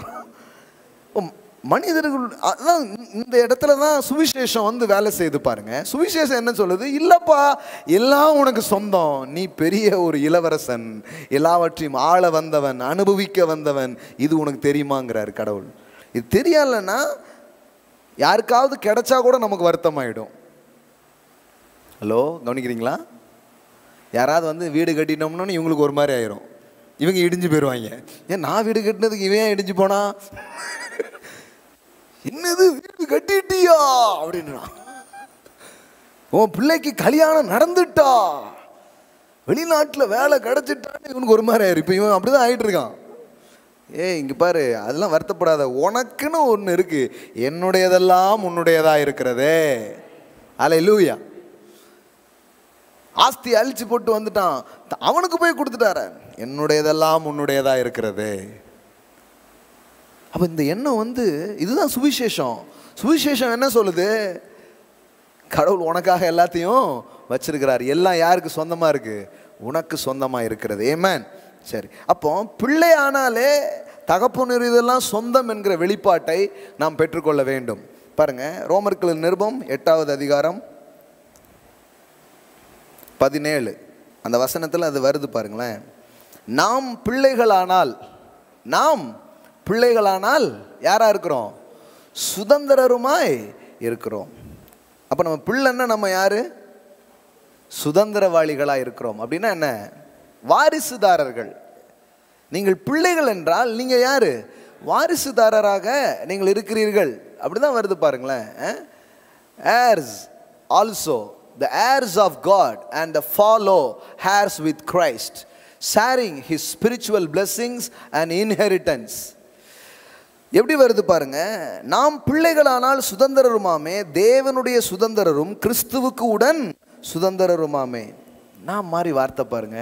இது பைபிள்னா ஏதோ மத புக்கு கிடையாதுங்க. இது ஒரு சொத்து பத்திரம் மாதிரி. இப்போ இவ்வளோ நேரம் நான் என்ன படிச்சுட்டு இருந்தேன்னு நினைக்கிறீங்க? சொத்து பத்திரம். இது நிறைய பேருக்கு தெரியல. God's word is a title deed. அது ஒரு டீடு. எடுத்து பார்க்குறோம். நாம யாரு இது தெரியுது. முதல்ல தேவன் யாரு, ஏன் எல்லாத்தையும் கடவுள் படைச்சார், இப்போ எனக்கு இது மேலே என்ன உரிமை இருக்கு, இது எப்படி என்கிட்ட வருது, இது எல்லாத்தையும் பேசுறது தான் வேதவசனத்தின் போதனை. பாருங்களேன் என்னங்க பேசுறாரு. முதல்ல நீங்க கடவுளுடைய பிள்ளைகள். ஆமென். கடவுளுடைய பிள்ளைகள். பிள்ளைகள் மட்டும் இல்லை, ஏதோ ஒரு பிள்ளை அப்படி கிடையாது. தேவனுடைய வாரிசு. எல்லாம் சொல்லுங்க, நான் தேவனுடைய வாரிசு. நல்லா சொல்லுங்க, நான் அவருடைய வாரிசு. ஆமென். வாரிசு மட்டும் இல்லை, அவருக்கு இன்னொரு வாரிசு இருக்கிறாராம். அவர் பேர் இயேசு. நீங்க கடவுளுக்கு சகோதரியா சகோதரனா இருக்கிறீங்க. உங்களுக்கு ஒரு மூத்த அண்ணன் ஒருத்தர் இருக்காரு. அவர் பேர் யாரா? இயேசு. அப்போ பைபிள் எப்படி சொல்லுது பாருங்க, எப்படி உங்களை கொண்டு இணைக்கிறார் பாருங்க. நீங்க யாரா? கிறிஸ்துவுக்கு உடன் சுதந்திரருமாமே. You are a joint heir with Christ. அப்படின்னா என்னன்னா, இயேசுவுக்கு நீங்க பங்காளி. ஹலோ, எவ்வளோ பெரிய ஒரு ஸ்லாக்கியத்தில் கொண்டு மனுஷனை கடவுள் வைக்கிறார் பாருங்க. எல்லாத்தையும் நான் படைச்சேன். எல்லாத்துக்கும் யார் வாரிசாக இருக்கிறா? கிறிஸ்து வாரிசாக இருக்கிறாரு. கிறிஸ்து மட்டும் வாரிசு இல்லை, இப்போ கிறிஸ்துவை விசுவாசித்து ஏற்றுக்கொண்டு என் பிள்ளை என்கிற வெளிப்பாட்டை நீ பெற்றிருப்பனா கடவுள் சொல்கிறாரு, நீ அவரோடு உடன் சுதந்திரராய் நீ இருக்கிறாய். எல்லாம் சொல்லுங்க, I'm heirs of God. எல்லாம் சொல்லுங்க, நான் தேவனுடைய வாரிசாய் கிறிஸ்துவின் பங்காளியா இருக்கிறேன். நல்ல சவுண்டா சொல்லுங்க, நான் தேவனுடைய வாரிசு, கிறிஸ்துவின் பங்காளி. எல்லாம் சொல்லுங்க, தேவனுடைய வாரிசு, கிறிஸ்துவின் பங்காளி. ஆமென். இதுதான் உங்களுடைய நிலை. இதுதான் நீங்க. இதுதான் கடவுள் உங்களை வைத்திருக்கிற பொசிஷனாக இருக்கிறது. இது புரிஞ்சிருச்சுன்னா நான் சொல்றேன், யூ வில் அட்ராக்ட். எல்லாத்தையும் நீங்க இழுக்க ஆரம்பிப்பீங்க. எல்லாமே உங்களிடத்துல வர ஆரம்பிக்கும். ஏன் தெரியுமா? அடையாளம் புரியும் பொழுது சகலமும் உங்களை நோக்கி பாய ஆரம்பிக்கும். நீங்க யார் என்கிறதை நீங்கள் விளங்கி கொள்ள துவங்கும் பொழுது இந்த பூமியில் இருக்கிற எல்லா விஷயமும் உங்களை நோக்கி வருகிறது நீங்கள் பார்க்க ஆரம்பிப்பீர்கள். எல்லாம் உங்களை நோக்கி திருப்பப்படுகிறது நீங்கள் பார்க்க ஆரம்பிப்பீர்கள். ஆமென். ஆமா, அவைகளை அஞ்ஞானிகள் நாடி தேடுகிறார்கள். கடவுள் ஏன் சொன்னார்? நீ நாடி தேட வேண்டாம், அதெல்லாம் ஒன்ன தேடி வர ஆரம்பிக்கும். all things added unto you. எல்லாம் ஒன்ன தேடி வரும். ஏன்னா நீ யாருன்னு புரிஞ்சுக்கோ. நீ ஒரு இளவரசனை போல இருக்கிறாய். ராஜகுமாரனாக, ராஜகுமார்த்தியை போல கடவுள் உங்களை வைத்திருக்கிறார். எல்லாம் உங்களுடையதாய் இருக்கிறது. அப்போ வாரிசுன்ட்டார். எல்லாம் சொல்லுங்க, வாரிசு. அப்போ என்ன ஆகும்? இப்போ இந்த பூமியில் என்னெல்லாம் இருக்கோ இப்போ அதெல்லாம் உங்களை நோக்கி வர ஆரம்பிக்கும். ஆமென். எல்லாம் சொல்லுங்க, ஐஸ்வர்யம் வரும். ஆமென். நிலங்கள் உங்களை நோக்கி வரும். சுதந்திரிக்க ஆரம்பிச்சிருவீங்க. இன்ஹெரிட் பண்ண ஆரம்பிச்சிருவீங்க. ஒவ்வொரு நாளும் நான் வாரிசுதாரராக இருக்கிறேன், எல்லாம் என்னுடையதாக இருக்கிறது அப்படின்னா நீங்கள் இல்லாத ஒரு ஆளாகவே இருக்க மாட்டீங்க. ஆவிக்குரிய ரீதியிலே உங்களுடைய அதிகாரங்களை, உரிமைகளை நீங்கள் புரிந்து கொள்ளும் பொழுது எல்லாம் உங்களை நோக்கி வருது. ஒருவேளை இது வரைக்கும் யார் கையிலையோ அது பிடிக்கப்பட்டு எங்கேயோ அது சிக்கொண்டு இருந்தா கூட அந்த கட்டுகளெல்லாம் அருந்து அவைகளெல்லாம் உங்களை நோக்கி வர்றதை நீங்க பார்க்க ஆரம்பிப்பீங்க. ஆமேன். எல்லாம் சொல்லுங்க, எல்லாம் என்னிடமாய் வரும். ஆமேன். ஒன்று சொல்லி முடிக்கிறேன் பாருங்க. சில இதை உங்களுக்கு காட்டுறேன், இன்னும் உங்களுக்கு தெளிவாக புரியும். இந்த அடையாளத்தை புரிஞ்சுக்கும் போது இந்த எல்லாம் வசப்படும் சொன்னா எப்படி வசப்படுது பாருங்க. 8ஆம் அதிகாரத்திலேயே 19வது வசனம் பாருங்க. மேலும் தேவனுடைய புத்திரர் வெளிப்படுவதற்கு சிருஷ்டியானது மிகுந்த ஆவலோட காத்து கொண்டிருக்கிறது. அப்படின்னா என்னன்னா, இந்த படைப்புகள் எல்லாம் இருக்குது பார்த்தீங்களா, இந்த படைப்புகள் எல்லாமே நீங்க யாருன்னு உங்களை புரிந்து கொண்டு நீங்கள் தேவ பிள்ளை என்கிற நிலையிலே நீங்கள் வருவதை பார்க்க அவர்கள் ஆசையாக இருக்கிறார்கள். ஏனென்றால் அனைத்து படைப்புகளும் உங்களுக்கு பணிவிடை செய்ய காத்திருக்கிறது. ஹல்லேலூயா. எல்லாமே உங்களுக்கு ஒர்க் பண்ணுங்க. மலை, காற்று, சூரியன், இங்கே இருக்கிற வளங்கள், இங்கே இருக்கிற அனைத்து காரியமும் உங்களுக்கு சேவை செய்ய உண்டாக்கப்பட்டிருக்கிறது. எல்லாம் உங்களுடைய சேவகர்கள். பஞ்சபூதம் எல்லாம் உங்ககிட்ட நின்றுட்டு சொல்லுங்க எஜமான், உங்களுக்கு நான் என்ன செய்ய வேண்டும். ஆமென். சொல்லுங்க, நான் உங்கள் அடிமை, நான் உங்களுக்கு என்ன செய்ய வேண்டும். அலாவுதீன் கதெல்லாம் பார்த்தீங்கன்னா எந்த மாதிரி மக்களுக்கு பிடிக்கும். அப்படியே அந்த விளக்க தேய்ச்சானா, விளக்க தேய்ச்ச உடனே ஜும்னு ஒன்று வந்துட்டு, நான் உங்கள் அடிமை, உங்களுக்கு என்ன வேண்டும். நான் விளக்கு இல்லைங்க, வேதமே விளக்கு. இதை கொளுத்தி இப்போ இது பண்ணிக்கிட்டு இருக்கிறேன். சத்தியமே வெளிச்சம். இதுதான் பாருங்க. அது ஒருவேளை கற்பனை கதை மாதிரி இருக்கலாம். நான் சொல்றேன், நிஜம் கற்பனையை விட பெருசா இருக்கு. புரிஞ்சான்னு தெரில. என்னங்க, அலாவுதீன் அற்புத விளக்கு பெரிய ஒரு இது மாதிரி தேய்ச்சா வந்துடுது, அது எல்லாத்தையும் செய்துன்னா, இங்க வேதவசனம் என்ன சொல்லுது பாருங்க. தேவபுத்திரர் வெளிப்படுவதற்கு சிருஷ்டியானது மிகுந்த ஆவலோட காத்து கொண்டிருக்கிறது. ஆங்கிலத்தில் எப்படி வருது பார்த்தீங்களா? For even the all creation, all nature waiting eagerly for the children of God to be revealed. எப்படி வருது பாருங்க. படைப்புகளே உங்களுக்காக காத்திருக்காங்க. ஐயோ, இது எப்படி தெரியுமா? ஒரு விழாவில் எல்லா அரேஞ்ச்மெண்ட்டும் பண்ணி முடிச்சாச்சு. அந்த விழாவின் நாயகன் வருவதற்காக காத்திருப்பது போல அனைத்து படைப்புகளும் நீங்க யாருங்கிறத விளங்கி கொள்ளுகிற நாளுக்காக படைப்புகளெல்லாம் காத்திருக்கிறது, உங்களுக்கு பணிவிடை செய்வதற்காக. Amen. Great things my friend. சாதாரணமான விஷயமே கிடையாது. அதுக்கு தான் ஆவியானவர் வராராம், நம்ம ஆவியோடு இருந்து சாட்சிடுறார். ஆமா, நீ யார் தெரியுமா? கடவுளுடைய புத்திரன், ராஜகுமாரன், இளவரசன், இளவரசி, இந்த பூமியை ஆள வந்தவன். நீங்க தான் அந்த ஆள வந்தான். ஹலோ, ஆமென். நம்ம ஆள வந்தாங்கன்னா இவங்க மெண்டல் மாதிரி ஆக்கி விட்டாங்க. ஆள வந்தான் ஆக்கி விட்டாங்க இவங்க. ஆள வந்தான் பூரா இப்போ எப்படி இருக்குது? ஆள வந்தேன், ஏன் தான் பெத்த இருந்தனோ, ஏன் தான் இருந்தனோன்னு நொந்து கொள்கிற ஆளாக மாற்றி விட்டாங்க. அதனால தான் பாருங்கள், சுவிசேஷத்தை நாம் கேட்க வேண்டும், தேவனுடைய செய்தியை நாம் கேட்க வேண்டும், வேதத்திலிருந்து மெய்யான சத்தியத்தை நாம் கேட்க வேண்டும். படைப்புகளே எப்படி பாருங்க, சும்மாப்பா எல்லாம் அழப்பார். All nature's waiting eagerly. அப்படின்னா என்ன? தேவகுமாரனே, தேவ புத்திரனே, உனக்கு பணிவிடை செய்ய, உனக்கு சேவை புரிய படைப்புகளெல்லாம் காத்திருக்கிறது. ஆவலோட காத்திருக்குதான். தமிழ்ல எப்படி பாருங்க, சிருஷ்டியானது மிகுந்த ஆவலோட காத்து கொண்டிருக்கிறது. ஆமென். இது உங்களுக்கு விளங்குச்சுன்னா உங்க காட்டுல தான் மலை. ஆமென். உங்களுக்கு உதிக்கணும்னா உதிக்கும், மறையணும்னா மறையும், முளைக்கணும்னா முளைக்கும், என்ன வேணாலும் நடக்கும். அதுதான் தேவபுத்திரர்களின் நிலையாக இருக்கிறது. ஆமென். இப்படி சொல்லுதுங்க பைபிள் உங்களை பற்றி. இது ஏதோ ஒரு கற்பனை கிடையாது. இது இட்ஸ் நாட் மோட்டிவேஷனல் டாக். கவி கொஞ்சம் மோட்டிவேட் பண்ணுவோமே, அப்படி கிடையாது. It's a truth of God. இது மெய்யான சத்தியமா இருக்குது. அப்போ சிருஷ்டியே உங்களுக்கு வேலை செய்வதற்காக இருக்கிறது. காற்றா மலையா, இங்க இருக்கிற வெள்ளி, இங்க இருக்கிற பொண்ணு, இங்க இருக்கிற காரியம், தேவ தூதர்கள் எல்லாமே மனிதனுக்கென்று பணிவிடை செய்ய அவைகள் படைக்கப்பட்டதாம். படைப்புகள் எல்லாத்துக்கும் நீங்கள் தான் மகுடம். Man is the crown of the creation. எல்லா படைப்புகளுக்கும் மனிதன் தான் மகுடமா இருக்கிறான். அவருடைய சாயலின்படி, அவருடைய ரூபத்தின்படி அவன் படைக்கப்பட்டவன்.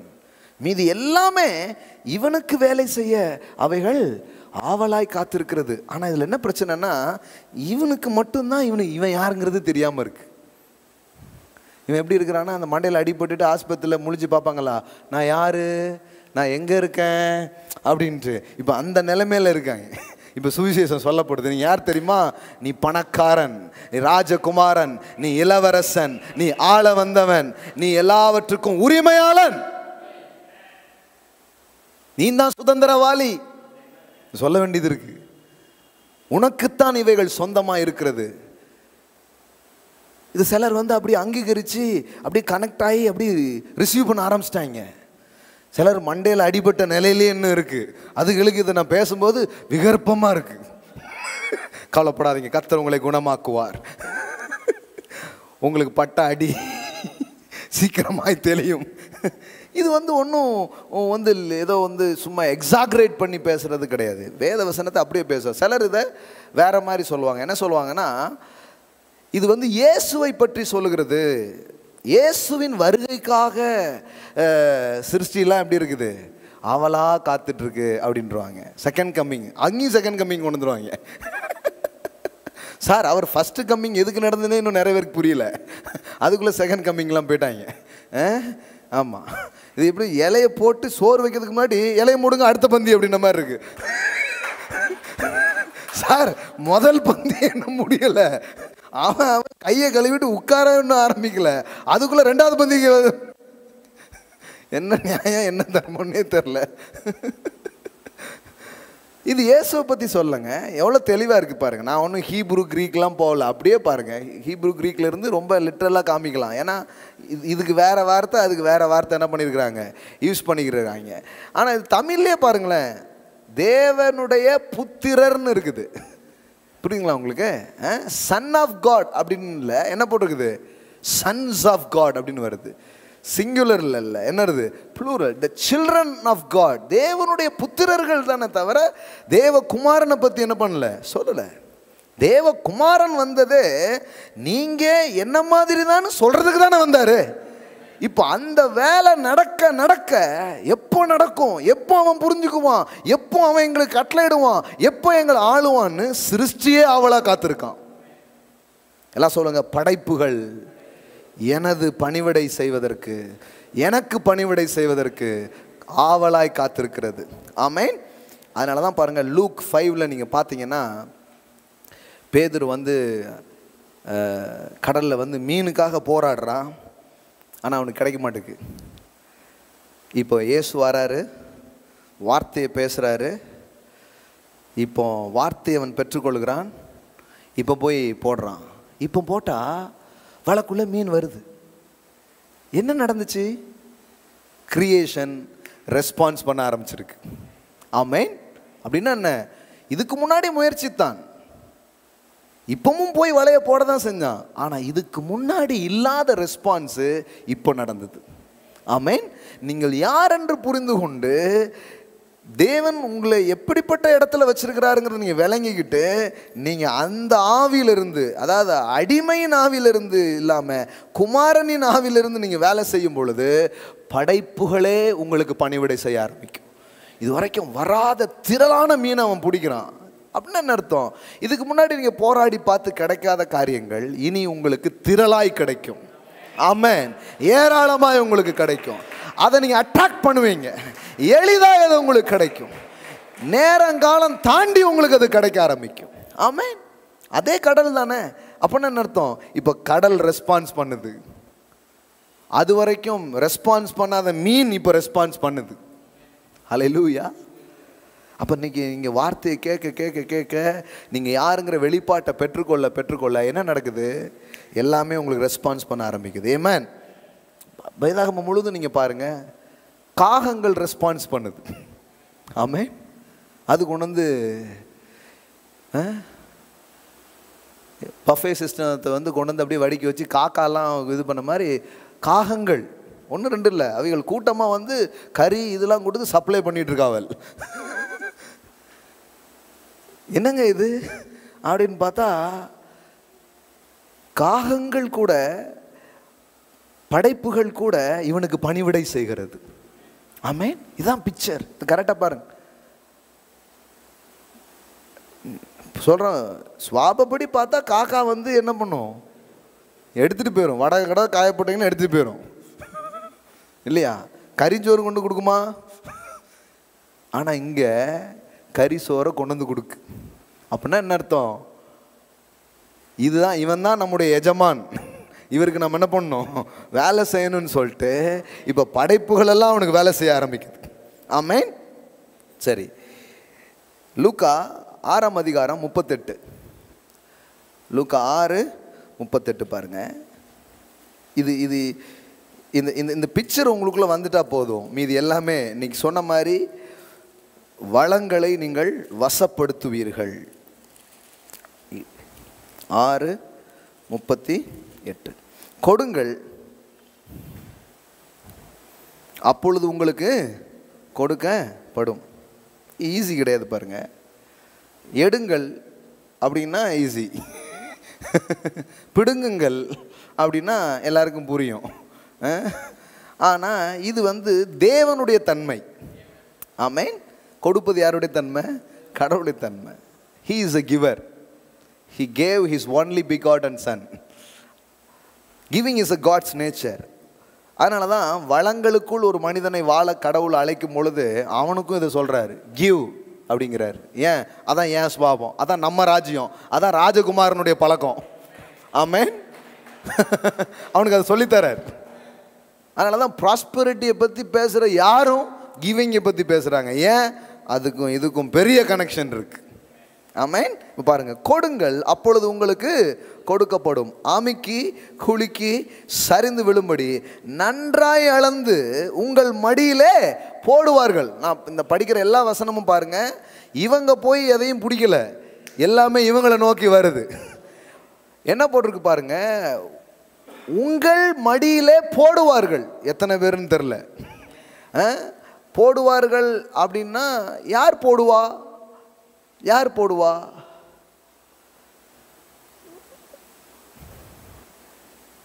They will pour into your bosom.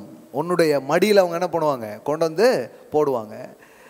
Translation man அப்படின்னு எல்லாம் சொல்லுவாங்க. மனுஷர் உங்கள் மடியிலே வந்து போடுவார்கள். எப்படிங்க? மனுஷனுக்கு இந்த போடுற பழக்கம் உண்டா? கிடையாது.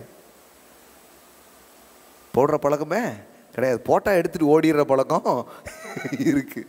அப்போனா இது வந்து சம்திங், ஒரு ஸ்பிரிச்சுவல் ஆக்ட். சாதாரணமாக அது நடக்கிற ஒரு விஷயமே கிடையாது.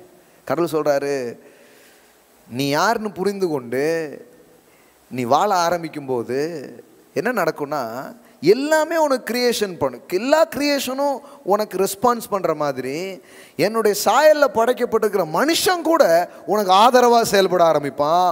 அதுவும் ஒரு ஆசீர்வாதங்கிறார். ஆமென். எல்லாம் சொல்லுங்கள். மனுஷர்கள் மடியில் வந்து போடுவார்கள், என் அக்கௌண்ட்டில் போடுவார்கள், கூகுள் பேயில் போடுவார்கள். ஆமென். ஹல்லேலூயா. அப்படிதான் போட்டிருக்குது. மனிதர்கள் கொண்டு வந்து போடுவார்களா? இது நடக்குமா? கடவுள் சொல்றார், நடக்கும். யோபுக்கு பார்த்தீங்கன்னா அவனுடைய ரிடம்ஷன் ஆக்ட் அவன் வாழ்க்கையில் நடக்கும் பொழுது அவனுடைய உறவினர்கள் எல்லாம் கோல்டாக கொண்டு வந்து அவங்க கையில் கொடுக்குறாங்க. ஆமென். கடவுளால் கொண்டு வந்து அப்படி செய்ய முடியுங்க. அப்படின்னா என்ன அர்த்தம்னா, எல்லாத்தையுமே, அதாவது கடலும் வேலை செய்யும், காக்காவும் வேலை செய்யும், மீனும் வேலை செய்யும், மனுஷனும் வேலை செய்வான், உனக்காக சகலமும் கிரியை செய்யுங்கிறார். அதான் செய்தியே.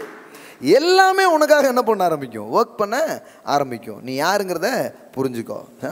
ரைட், 2 வசனம் மட்டும்தான் வேகமாக வாசித்துருவோம். ஏசாயா 45:14. எகிப்தின் சம்பாத்தியமும் எத்தியோப்பியாவின் வர்த்தக லாபமும் நெடிய ஆட்களாகிய சபையரின் வர்த்தக லாபமும் உன்னிடத்திற்கு தாண்டி வந்து உன்னுடையதாகும். எப்படி போட்டிருக்கு பாருங்க, உன்னிடத்திற்கு தாண்டி வந்து உன்னுடையதாகும். எல்லாம் சொல்லுங்க, என்னிடத்திற்கு தாண்டி வந்து என்னுடையதாகும். கடவுள் சொல்றாரு, பெரிய பெரிய பிஸ்னஸ், பெரிய பெரிய பிஸ்னஸ்னுடைய லாபங்கள்லாம் இருக்குதுப்பா. ஆனால் உனக்கு நான் வாக்கு பண்ணுறேன், உனக்கு என் அபிஷேகத்தை நான் கொடுக்குறேன். அது உனக்கு எப்படி வேலை செய்யும்னா, அதெல்லாம் எங்கேயோ இருக்கலாம், எத்தனையோ பேர் இடையில இருக்கலாம். கடவுள் சொல்கிறார், அதெல்லாம் தாண்டி உன்னிடத்தில் வந்து உன்னுடையதாக மாறும் அப்படிங்கிற. ஆமென். எல்லாம் சொல்லுங்க, பிஸ்னஸ் உலகம் எனக்கு ரெஸ்பான்ஸ் பண்ணி ஆகணும். ஆமென். எல்லாம் சொல்லுங்க, நான் தேவபுத்திரன், நான் தேவகுமாரன், நான் இளவரசன், நான் ராஜா, சகலமும் எனக்கு ரெஸ்பான்ஸ் பண்ணும். ஆமென். கடல் ரெஸ்பான்ஸ் பண்ணும், காக்கா ரெஸ்பான்ஸ் பண்ணும், மனிதர்கள் ரெஸ்பான்ஸ் பண்ணுவாங்க. தொழில் உலகம் உங்களுக்காக என்ன பண்ண ஆரம்பிக்கும், ரெஸ்பான்ஸ் பண்ண. நம்ம யாருக்கு நடக்காமல் இருக்கலாங்க. நீங்கள் 10ஓட 11 உங்களை நினச்சிக்கூடாது. அந்த ஸ்பெஷல் ஆள் நான் தான். ஆமென். அந்த நபர் நான் தான் அப்படின்னீங்கன்னா அது உங்களிடமாக வரும், உங்களுடையதாக மாறும். சரி, ஃபைனலாக 2 சாமுவேல் 9 அதிகாரம் எடுங்க. இவ்வளோ நேரம் நான் பேசினதை ஒரே ஸ்டோரியில் கொண்டு வந்து அப்படி முடிச்சிடலாம். 2 சாமுவேல் 9 அதிகாரம். இந்த ஸ்டோரி ரொம்ப அற்புதமான ஸ்டோரி. 13 வசனம் தான் இருக்குது, சிலருக்கு தெரிஞ்சிருக்கலாம். யோனத்தானின் நிமித்தம் என்னால் தயவு பெறத்தக்கவன் எவனாவது சவுலின் வீட்டாரில் இன்னும் மீதியாக இருக்கிறவன் உண்டோ என்று தாவீது கேட்டான். சவுலுக்கு அப்புறம் தாவீது என்ன பண்ணிட்டான், அரியாசனத்துக்கு வந்துட்டான். அவன் ராஜாவாயிட்டான். தாவீது இப்போ அவன் ராஜாவான உடனே மற்ற ராஜா மாதிரி இவன் இல்லை பாருங்களேன். ஏன்னா மற்ற ராஜான்னா இந்த எதிரியை வந்து அழிக்கிறதுல ரொம்ப தீவிரமாக இருப்பாங்க. அவனுடைய அடிச்சூடுகளை இல்லாமல் அழிச்சிடணுன்றதுல ரொம்ப தீவிரமாக இருப்பாங்க. இவன் உட்கார்ந்துக்கிட்டு நான் வந்து தயவு யாருக்கு செய்யணும் அப்படிங்கிறான். ஆமே, யாருக்கு ஃபேவர் நான் பண்ணணும் அப்படி கேட்குறான். அப்படி கேட்கும்போது அவங்களுக்கு வந்து ஒரு தகவல் சொல்லப்படுது. என்ன தகவல் சொல்லப்படுது? அதுவும் யோனத்தான் யாருன்னா இவனுடைய உடன்படிக்கை நண்பன். இந்த யோனத்தானின் குடும்பத்துக்கு நான் என்ன பண்ணிருக்கிறேன், கடமைப்பட்டிருக்கிறேன். அவனுக்கு நான் என்ன பண்ணணும், உதவி செய்யணும். யாராவது இருக்காங்களா அப்படின்னு தாவீது என்ன பண்ணுறான், கேட்குறான். அப்படி கேட்கும்போது அங்கே உனக்கு ஒரு தகவல் சொல்லப்படுது. என்ன தகவல் பாருங்கள். அப்பொழுது சவுலின் வீட்டின் வேலைக்காரனாகிய சீபா என்னும் பேருள்ளவன் தாவீதினிடத்தில் அழைத்து வந்தார்கள். ராஜா அவனை பார்த்து, நீதான் சீபாவா என்று கேட்டான். அதற்கு அடியேன் தான் என்றான். அப்பொழுது ராஜா, தேவன் நிமித்தம் நான் சவுலின் குடும்பத்தாருக்கு தயவு செய்யும்படி அவன் வீட்டாரில் யாதொருவன் இன்னும் மீதியாய் இருக்கிறானா என்று கேட்டதற்கு சீபா ராஜாவை பார்த்து, இன்னும் யோனத்தானுக்கு 2 கால்களும் முடமான ஒரு குமாரன் இருக்கிறான் என்றான். அவன் எங்கே என்று ராஜா கேட்டதற்கு சீபா ராஜாவை பார்த்து, இதோ அவன் லோதேபாரிலே அம்மியேலின் குமாரனாகிய மாகிரின் வீட்டில் இருக்கிறான் என்றான். இந்த லோதேபார் அப்படிங்கிறது அது வந்து பார்த்தீங்கன்னா த பிளேஸ் ஆஃப் ஒரு ஸ்லம் மாதிரி, ஒரு ஸ்லம்மில் அவன் இருக்கிறான். அதுக்கான அர்த்தம் போய் படித்தா ஏதோ ஒரு சாதாரண மக்கள் வாழ்கிற ஒரு இடத்துல அவன் இருக்கிறான். ஆனால் அவன் யார் தெரியுமா, ராஜகுமாரன். எல்லாம் சொல்லுங்கள், ராஜகுமாரன். இது வேற ஒன்றுமே இல்லை. காஸ்பலை அப்படியே இதில் நீங்கள் படிக்க முடியும், சுவிசேஷத்தை அப்படியே இதை பார்க்க முடியும். கடவுள் பாருங்கள், இன்னைக்கு சிங்காசனத்தில் வீற்றிருக்கிறார். ஆளுகிறவராக இருக்கிற தேவன் மனுஷனுக்கு தயவு செய்ய அவர் விரும்புகிறார். மனுஷனுக்கு வாழ்வு தர அவர் விரும்புகிறார். மனுஷனை ஆசீர்வதிக்கணும் விரும்புகிறார். மனுஷனுக்கு உதவணும்னு என்ன பண்ணுறாரு, விரும்புகிறார். மனுஷனுக்கு தயவு பாராட்ட தான் அவர் தேடுறார், தலையெடுக்கிறதுக்கு கிடையாது. கடவுளுடைய சிங்காசனத்தில் இன்னைக்கு என்ன யோசிச்சுட்டு இருக்குது, கடவுளுடைய ஆட்சி அல்லது அவருடைய ராஜ்யத்தின் சிந்தனை என்னவா இருக்குது? இன்னும் யாரெல்லாம் இருக்கா? உதவி பெறுவதற்கு, இன்னும் யாரெல்லாம் ஒத்தாசையை பெறதுக்கு. அப்படிதான் தேவன் தேடுறார், விசாரிக்கிறார். ஒவ்வொரு நாளும் உதவியையும் நன்மையும் செய்யும்படியா அவர் இருக்கிறாரு. ஆனால் இவங்களுக்கு சின்ன வயசுலேயே இந்த அறிவு கொடுக்கப்படலை. தாவீது தயவு செய்வான்கிற எண்ணங்கள் கொடுக்கப்படலை. இவங்களுக்கு என்ன அறிவுனா, அடுத்தால ராஜா வர்றவன் கொண்டு போடுவான்ட்டு சின்ன வயசுலேயே இவனை கொண்டு போகிற வழியில் கீழே போட்டு கால் உடஞ்சி இவனை கொண்டு போய் ஒரு சாதாரண இதில் வளர்க்காங்க. அப்படி வளருகிற அவனுக்கு ஒரு அறிவு, என்ன அறிவு, என்னைக்கும் தாவீது கையில் கிடச்சோம்னா நம்ம செத்தோம். இந்த கால் முடமானது கூட யார் தான் காரணம்?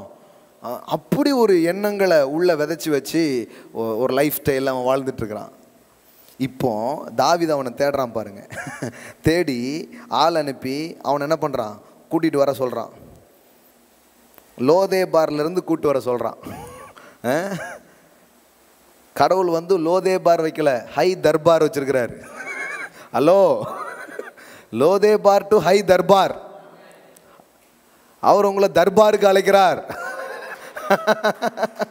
நீங்கள் லோதேபார்லேயே வாழ்ந்தீங்கன்னா எப்படி? இப்போ பாருங்க, இதை படிச்சிங்கன்னா உங்களுக்கு புரியும். ஸ்லம் டாக் மில்லினியர் கதையே இதில் தான் இருக்குது. ஐம் நாட் ஜோக்கிங், அப்படியே உங்களுக்கு காட்டுறேன் பாருங்க. இதுதான் ஸ்லம் டாக் மில்லினியர். என்ன பாருங்க, அப்பொழுது தாவீது ராஜா அவனை லோதேபாரிலிருந்து அம்மியேலின் குமாரனாகிய மாகீரின் வீட்டிலிருந்து அழைப்பித்தான். சவுலின் குமாரனாகிய யோனத்தானின் மகன் மேவி போசேத் தாவீதினிடத்தில் வந்தபோது முகம் குப்புற விழுந்து வணங்கினான். அப்பொழுது தாவீது, மேவி போசேத்தே என்றான். அவன், இதோ அடியேன் என்றான். தாவீது அவனை பார்த்து, பயப்படாதே. இவனுக்கு முதல்ல என்னன்னா தலை போச்சு, தேடி புரிச்சு கொள்றாங்க, என்னையும் கொல்ல போறாங்க. அந்த பயத்தில் தான் நின்றுட்டு இருக்கிறான் ஒரு அரசனுக்கு முன்னாடி. ஆனால் அவனுடைய முதல் வார்த்தை என்ன தெரியுமா? நீ பயப்படாதே, உன் தகப்பனாகிய யோனத்தான் நிமித்தம் நான் நிச்சயமாய் உனக்கு தயவு செய்து. இன்னைக்கு மனு வர்க்கத்தை பார்த்து கடவுள் பேசுறதா இருந்தால் இதுதான் பேசுறாரு. பயப்படாத, என் குமாரனாகிய இயேசு கிறிஸ்துவின் மூலமாய் ஒரு பெரிய உடன்படிக்கை செய்திருக்கிறேன், உனக்கு நான் தயவு செய்வதான் என் விருப்பமாக இருக்கிறது. ஆமென். உலகத்துக்கு கடவுள் அதான் சொல்ல, பயப்படாத, உன்னை கொல்றதுக்கா என் குமாரன் அனுப்புனேன், நீ சாகும்படியாகவோ அவர் செத்தார். இல்லை, உடன்படிக்கை, நான் உன்னை ஆசீர்வதிக்கும்படி தான் அவரை அனுப்புனேன் அப்படிங்கிறதான் சத்தம். பயப்படாதன்னு சொல்றார், நான் நிச்சயமாய் உனக்கு தயவு செய்து உன் தகப்பனாகிய சவுலின் நிலங்களை எல்லாம் உனக்கு திரும்ப கொடுப்பேன். ஆமென். நீங்க லூஸ் பண்ண லேண்ட் எல்லாம் திரும்ப வருது இயேசுவின் நாமத்தினாலே. ஆமென். நிலங்கள் எல்லாம் வருவதாக இயேசுவின் நாமத்தினாலே. ஆமென். திரும்ப வருவதாக, திரும்ப கொடுப்பேன். நீ என் பந்தியில் நித்தம் அப்பம் புசிப்பாய். நிறைய பேர் கேட்டாங்க, உங்களுடைய டெய்லி டிவோஷனுக்கு என்ன போட்டிருக்கீங்க? Royal treat. அது இதுல இருந்து தான் எடுத்தேன் நான். நித்தமும் என் பந்தியில் அப்பம் புசிப்பாய், ராயல் ட்ரீட். ஆமென். ஒரு நாள் நான் ராஜாவோட சாப்பிடுவேன் அப்படி கிடையாது. தினமும் ராஜ பந்தியில் ராஜாவோடு அமர்ந்து ராஜ போஜனத்தை தினமும் சாப்பிடுகிற வாழ்க்கை. எங்கங்க லோதேபார்ல வாழ்ந்தவனுக்கு தர்பார் நடந்துகிட்டு இருக்குது. ஆனா அவன் என்ன சொல்றான் பாருங்க, அப்பொழுது அவன் வணங்கி, செத்த நாயை போல் இருக்கிறேன். அதான் சொன்ன ஸ்லம் டாக் மில்லினியர். செத்த அவன் சொல், நான் நாய்ங்க, நான் செத்த நாயை போல் இருக்கிறேன், நீர் என்னை நோக்கி பார்க்கிறதற்கு உமது அடியான் எம்மாத்திரம் என்றான். இப்போ பாருங்க என்ன நடக்குது பாருங்க. ராஜா சவுலின் வேலைக்காரனாகிய சீபாவை அழைப்பித்து அவனை நோக்கி, சவுலுக்கும் அவன் வீட்டார் எல்லாருக்கும் இருந்த யாவையும் உன் எஜமானுடைய குமாரனுக்கு கொடுத்தேன். ஆகையால் நீ உன் குமாரரையும் உன் வேலைக்காரரையும் கூட்டிக் கொண்டு உன் எஜமானுடைய குமாரன் புசிக்க அப்பம் உண்டாயிருக்கும் வந்து இந்த நிலத்தை பயிரிட்டு அதன் பலனை சேர்ப்பாயாக. உன் எஜமானுடைய குமாரன் மேவி போசே நித்தம் என் பந்தியில் அப்பம் புசிப்பான் என்றான். சீபாவுக்கு 15 குமாரரும் 20 வேலைக்காரரும் இருந்தார்கள். சீபா ராஜாவை நோக்கி, ராஜாவாகிய என் ஆண்டவன் தமது அடியானுக்கு கட்டளிடபடியெல்லாம் உமது அடியானாகிய நான் செய்வேன் என்றான். ராஜகுமாரரில் ஒருவனை போல மேவி போசேத் என் பந்தியில் அசனம் பண்ணுவான் என்று ராஜா சொன்னான். ஹல்லேலூயா. எப்படி பாருங்க, கால் விளங்காதவன், உன்னால் நடக்கக்கூட முடியாது. தாவீதுக்கு எந்த விதத்துலையும் உதவியாக இருப்பானா, ஊழியம் செய்வானாலாம் தெரியாது. ஆனால் தயவு அவனை ஆசீர்வதித்தது. அல்லேலூயா. கடவுள் இன்னைக்கு உங்களை பார்க்கும் பொழுது உங்கள்கிட்ட இருக்கிற குறைவு, முடமானது, அதெல்லாம் பார்க்கல. அவருடைய தயவினால் உங்களை ஆசீர்வதிக்கிறவர், அவருடைய உடன்படிக்கையினால் உங்களை உயர்த்துகிறவர், உங்களுக்கு தயவு செய்கிறவராக அவர் இருக்கிறார். உலகம் சொல்லலாம் அவன் வந்து முடமானவன், அவன் வந்து அவனுக்கிட்ட ஏகப்பட்ட குறைகள் இருக்குது, அவனால் என்ன பண்ண முடியும், அவன் வந்து யாருக்கு என்ன பிரயோஜனம், அவனால் எந்த பயனும் இல்லை. உங்கள் முடமான தன்மையை மனிதர்கள் பார்க்கிறார்கள். ஆனால் தயவும் உடன்படிக்கையும் அதல்ல, உங்களை ராஜகுமாரர்களாக தேவன் பார்க்கிறார், இளவரசர்களாக பார்க்கிறார். You are a king's son.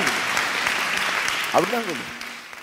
நித்தமும் என் பந்தியில் அப்பம் புசிப்பாய். கடவுளுடைய பார்வை இதுதாங்க. இதுதாங்க காஸ்பல். இவ்வளோ நேரம் நான் பேசினேன் பார்த்தீங்களா, அந்த எல்லா சுவிசேஷம் இதில் தான் இருக்குது.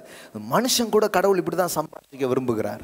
அவன் தன்னை நாயை போல ஒன்றுமே இல்லைங்க, நான் ஒரு சிலம்பில் கிடக்குறேங்க, நான்லாம் ஒன்றுமே இல்லைன்னு வாழ்ந்துட்டுருக்கான். ஆனால் அவனுடைய உண்மையான அடையாளம் என்ன தெரியுமா? அவன் ராஜகுமாரன், அவன் இளவரசன், அவன் எல்லா சொத்துகளுக்கும் வாரிசு, பல நிலங்கள் அவனுக்கு சொந்தமாக இருக்கிறது, பல பணிவிடை ஆட்கள் அவனுக்கு வேலை செய்ய காத்திருக்கிறார்கள். ஆமென். இதுதாங்க எக்ஸாக்ட் பிக்சர், இதுதான் நிஜமான பிக்சர். சகல படைப்பும் சேபாவை போல பல பேர் உங்களுக்கு சேவை செய்யும்படியாய் கடவுள் எல்லாத்தையும் வச்சிருக்கிறாரு. நீங்கள் ராஜகுமாரர்கள், இளவரசர்கள், இளவரசிகளாக நீங்கள் இருக்கிறீர்கள். கடவுள் சொல்றாரு, என்னுடைய தயவை நீ புரிஞ்சு பண்ணா, என்னோட உடன்படிக்கையை நீ புரிஞ்சு பண்ணா, நித்தமும் என் பந்தியில் அப்பம் புசிப்பா. தினமும் உனக்கு ராஜ வாழ்க்கை, தினமும் உனக்கு ராஜபோஜனம். இது வேறங்க, எவ்வளோ அழகா இருக்குது பாருங்க. நீ என் பந்தியில் நித்தம் அப்பம் புசிப்பாய். ஆமென். எஸ், டெய்லி ஒரு கிங்ஸ் லைஃப், தினமும் ராஜா கூட உட்கார்ந்து வாழ்கிற ஒரு வாழ்க்கை. அப்போ மனு வர்க்கத்திற்கு ஒரு பெரிய அழைப்பு கடவுள் வச்சிருக்கிறாருன்னா அது இதுதான். You are not a beggar. Amen. You are not a beggar. நீங்கள் பிச்சைக்காரங்க கிடையாது. யார்ட்டையும் கையேந்தி யாராவது எனக்கு ஏதாவது பண்ணுவாங்களான்னு நிலையிலே மனு வர்க்கத்தை கடவுள் வைக்கல. மனு வர்க்கத்தை பற்றி கடவுள் பார்க்குறாரு. அவன் ராஜகுமாரன், அவன் இளவரசன், அவனுக்கு அவன் யாருன்னு தெரியாமல் ஏதோ ஒரு லோதே பாரில் அவன் வாழ்ந்துட்டுருக்கான். இப்போ அவனுக்கு செய்தி போகுது, தம்பி உனக்காக ஹை தர்பார் ஒன்று இருக்குது. ஆமென். லோதே பார் கிடையாது, ஹை தர்பார் இருக்கு. நானும் ஏதோ செத்த நாயை போல வாழ்றேன்னு நினைக்கிறேன். இல்லை இல்லை, அரசரே உனக்காக காத்திருக்கிறார், உன்னோடு அப்பம் புசிப்பதற்கு அவர் காத்திருக்கிறார். இதுதான் காஸ்பலுங்க. இதுதான் மனு வர்க்கத்துக்கான செய்தி. ஒவ்வொரு மனுஷன்ட்ட போய் சொல்றதுக்கு என்ன செய்தி இருக்குது? நீ யார் தெரியுமாப்பா? கடவுளுடைய சொந்த பிள்ளை, ராஜகுமாரன், ஒரு பெரிய செல்வந்த குடும்பத்தை நீ சேர்ந்தவன். நீ யாருன்னு உனக்கு தெரியாதனால அன்றாட நீ கையேந்திக்கிட்டு இருக்கிற, முடமாய் வாழ்க்கையில ஏதோ ஒரு வாழ்க்கை வாழ்ந்துட்டு இருக்கிற. ஆனால் தேவாதி தேவன் உனக்கு தயவு செய்ய விரும்புகிறார். தேவாதி தேவன் உனக்கு ஒரு ராஜ வாழ்க்கையை அவர் வைத்திருக்கிறார். இது புரிஞ்சுக்கிட்டனா இந்த பூமியில ராஜா மாதிரி வாழ்வ, உனக்கு சகல சிருஷ்டியும் பணிவிடை செய்ய ஆரம்பிக்கும். ஹல்லேலூயா. ஆமென். That is the gospel. Amen. எழுந்து நிற்போம். Thank you Jesus. Thank you Holy Spirit. Hallelujah. Rasha kalabarakatara. தாவீதை பற்றி தெரியாத நாட்கள் அவனுக்கு பயத்தின் நாட்களாக இருந்தது. ஒருவேளை அந்த அழைப்பு கூட அவனுக்கு பயமாக இருந்திருக்கும், தலையை வாங்க போகிறாங்களோன்ட்டு. இன்னைக்கு கூட நிறைய பேருக்கு இது நம்ப முடியாது. என்னங்க ராஜ வாழ்க்கையா, ராஜபோஜனமா எனக்கா? அவன் வந்து தன் நிலையை பார்க்க, நான் ஒரு செத்த நாய். இல்லை இல்லை, காட்ஸ் ஃபேவர், காட்ஸ் கவனன்ட். கடவுள் உங்களை எந்த அளவுக்கு நேசிக்கிறாருன்னு இன்னும் நமக்கு தெரியலங்க. சண்டே மார்னிங் அதை பேசிட்டே இருக்கிறோம். அதுக்கு அது வந்து லிமிட் பண்ணவே முடியாது. புத்தி கெட்டாத அன்பை பற்றி பேசி கொண்டிருக்கிறோம். நம்ம அதற்கு உரியவர்களாக நம்மளை சிந்திக்கவே முடியல. ஆனால் உண்மையிலே அவன் யோனத்தானின் மகன், அவன் ஒரு இளவரசன். கடவுள் உங்களுடைய அடையாளத்தை உங்களுக்கு மீட்டு தருகிறார். நீங்க யாருங்கிறத உங்களுக்கு சொல்ல விரும்புகிறார். You are a king's son, princess, prince and princess. இளவரசர்களா இருக்கிறீர்கள். எல்லாம் உங்களுடையதா இருக்கிறது. All things yours. நான் சொல்றேன், இந்த வெளிப்பாட்டில் நீங்கள் வாழ வாழ வாழ வாழ அஞ்ஞானிகள் அதை நாடி தேடுகிறார்கள். ஆனால் இவைகள் எல்லாம் உங்களுக்கு கூட கொடுக்கப்படும். All things added unto you. ஹalleluya. அவைகளெல்லாம் தாண்டி உன்னிடத்திற்கு வந்து உன்னுடையதாய் மாறும் என்று எழுதியிருக்கிறது. மாகாபா ஷகேலா பாராபாலாரா. தகப்பனே, இந்த இரவு நேரத்திலே சுவிசேஷம் என்கிற ஒளி, வேத வார்த்தை என்கிற ஒளி, தெய்வீக ஞானம் என்கிற ஒளி இதை பார்த்து கொண்டிருக்கிற ஒவ்வொரு இருதயங்களிலும் விழுந்து கொண்டிருப்பதற்காய் ஸ்தோத்திரம். ஒவ்வொரு மனங்களை அது பிரகாசமடை செய்வதற்காய் ஸ்தோத்திரம். மதங்கள் எங்கள் முடமான தன்மைகளையும் எங்களால் நடவாத தன்மையும் பேசிக் கொண்டிருக்கிறது. ஆனால் நீரோ தயவை பேசுகிறீர், உடன்படிக்கை பேசுகிறீர், பயப்படாதே என்று சொல்லுகிறீர், ராஜ வாழ்க்கை உனக்கு என்று சொல்லுகிறீர் கர்த்தாவே. ராபா ஷாட்டா லாபாரா கத்தாரா ரீபா ஷேகா டேலாபாரா கட்டாலா பாரா பாலா பாரா. ஒரு கிங்ஸ் லைஃப்காக நன்றி. ஓ, ஒரு ராஜ வாழ்க்கைக்காக நன்றி. ஒரு ராஜ போஜனத்தின் ருசிக்க வாழ எங்கள் தேவனே எங்களை அழைத்திருப்பதற்காய் நன்றி. Glory to be the living God.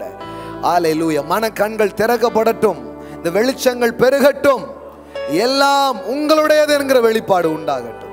ஹalleluya, ஹalleluya. இந்த பூமியில கர்த்தாவே, இது என்ன, இதெல்லாம் எங்களுக்காக. கடலா இருந்தால் என்ன, காக்காவா இருந்தால் என்ன, மனிதர்களா இருந்தால் என்ன, இயற்கையா இருந்தால் என்ன, சகல சிருஷ்டியும் தேவ புத்திரர்களாய் இருக்கிற எங்களுக்கு பணிவடை செய்ய காத்திருக்கிறதற்காய் நன்றி. வெளியில் மரங்கள் எல்லாம் கை கொட்டும் என்று எழுதியிருக்கிறது.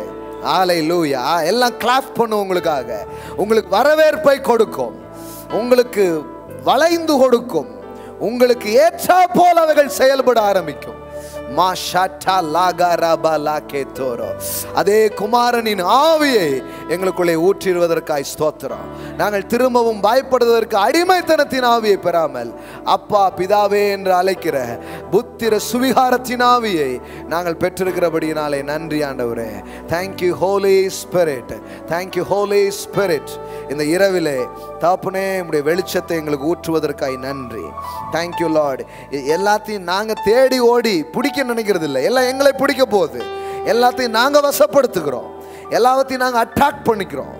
ஹalleluya. எப்படி ஒரு வெளிச்சம் இருக்கிற இடத்துல அந்த வெளிச்சம் எல்லாத்தையும் கவர்ந்து இழுக்கிறது, அதுபோல கர்த்தருடைய மகிமை எங்கள் மேல் உதித்திருக்கிறது. ஓ, உன்னிடத்திற்கு சகலமும் புறப்பட்டு வருகிறது. ஏசாயா 60 அப்படியே எங்கள் வாழ்க்கையில் நடக்கிறதற்காய் ஸ்தோத்திரம். எல்லாம் உன்னிடமாய் வருகிறது. வேகமாய் ஓடுகிற காரியங்கள், உயர்ந்த காரியங்கள், ஜாதிகளின் திரள், எல்லா நன்மைகள் எல்லாம் உன்னிடமாய் வருகிறது. Hallelujah. You will attract prosperity, wealth. Hallelujah, hallelujah. Business, land, everything Lord, எல்லாம் எங்களுக்கு சேவை பண்ணும்படியாய் அவைகள் வைக்கப்பட்டிருக்கிறதுக்காய் ஸ்தோத்திரம். Hallelujah. God is our master, money is our servant. பணமே எங்களுக்கு ஒரு வேலைக்காரனை போல பணிவிடை வந்து செய்வதற்காய் ஸ்தோத்திரம். Thank you Holy Spirit. Thank you Holy Spirit. இந்த ஸ்பிரிட்டை கேட்ச் பண்ணட்டும், இந்த ஆவியினால் தொடப்படட்டும், இந்த ஆவியினால் சகலத்தையும் வசீகரிக்கட்டும் என்று நான் சொல்லுகிறேன் கர்த்தாவே. இந்த நாளில் கர்த்தாவே, ஹalleluya, ஹalleluya, கர்த்தருக்கு நாம் கொடுக்கும்படி கரங்களை எடுத்துக்கொள்வோம். Thank you Jesus. இந்த நாளில் இந்த வார்த்தைகளால் ஆசீர்வதிக்கப்பட்டு விசுவாச விதைகளை விதைக்கிற பிள்ளைகளுக்காக நான் ஜெபிக்கிறேன். Thank you Lord, thank you Lord. ஆன்லைனில் பார்க்குற பிள்ளைங்க or Google Pay or account, ஹalleluya, எந்த ரீதியிலையும் ஹalleluya, ஹalleluya கொடுங்கள், அப்பொழுது கொடுக்கப்படும். ஆமிக்கு குலுக்கி சரிந்து விழும்படி உங்கள் மடியிலே போடுவார்கள் என்று எழுதியிருக்கிறது. ஹalleluya, ஹalleluya, ஹalleluya, ஹalleluya. இதுவரை தேடி நாடினதெல்லாம் இனி அவர்களை தேடி ஓடி வருவதாக, எல்லாத்தையும் இவர்கள் கவருவார்களாக, எல்லாவற்றையும் இழுத்துக் கொள்வார்களாக நான் பேசுகிறேன். ரபலரா ஷடலபா கத்தாரா. வலைக்குள்ளே மீன் உள்ள வந்தது மாதிரி அவங்க பிசினஸ்க்குள்ள எல்லாம் வருவதாக சுவாமி, எல்லாத்தையும் ஈர்த்து கொள்ளுகிற ஒரு காரியத்தை நான் பேசுகிறேன். Thank you Lord, thank you Lord, thank you Lord. அவங்க வைத்திருக்கிற எல்லா விதைகளையும் நான் ஆசீர்வதிக்கிறேன். இன்றைக்கு விதைக்கிற விதைகளை நான் பிளஸ் பண்ணுறேன் சுவாமி. You are the God of increase. என் தேவன் பெருக்கத்தின் தேவனாய் இருக்கிறீர். You are the God of harvest. நீர் அறுவடையின் தேவனாய் இருக்கிறீர். இயேசுவின் நாமத்திலே பெருக விதைக்கிறவர்கள் பெருக அறுப்பார்களாக. இந்த நாள் முதற்கொண்டு தெய்வீக ஸ்பாவங்கள் வெளிப்படட்டும், தெய்வீக ஆவியிலே அவர்கள் வாழட்டும். இதுவரை வசப்படுத்தாததை வசப்படுத்தட்டும். ஈர்த்து கொள்ளட்டும் என்று நான் பேசுகிறேன். எல்லாம் அவங்களுக்கு ரெஸ்பாண்ட் பண்றத அவங்க பார்க்கட்டும் என்று நான் சொல்லுகிறேன். நீர் செய்கிறீர், உமக்கு நன்றி. இயேசுவின் நாமத்தினால் பிதாவே, ஆமென், ஆமென், ஹல்லேலூயா.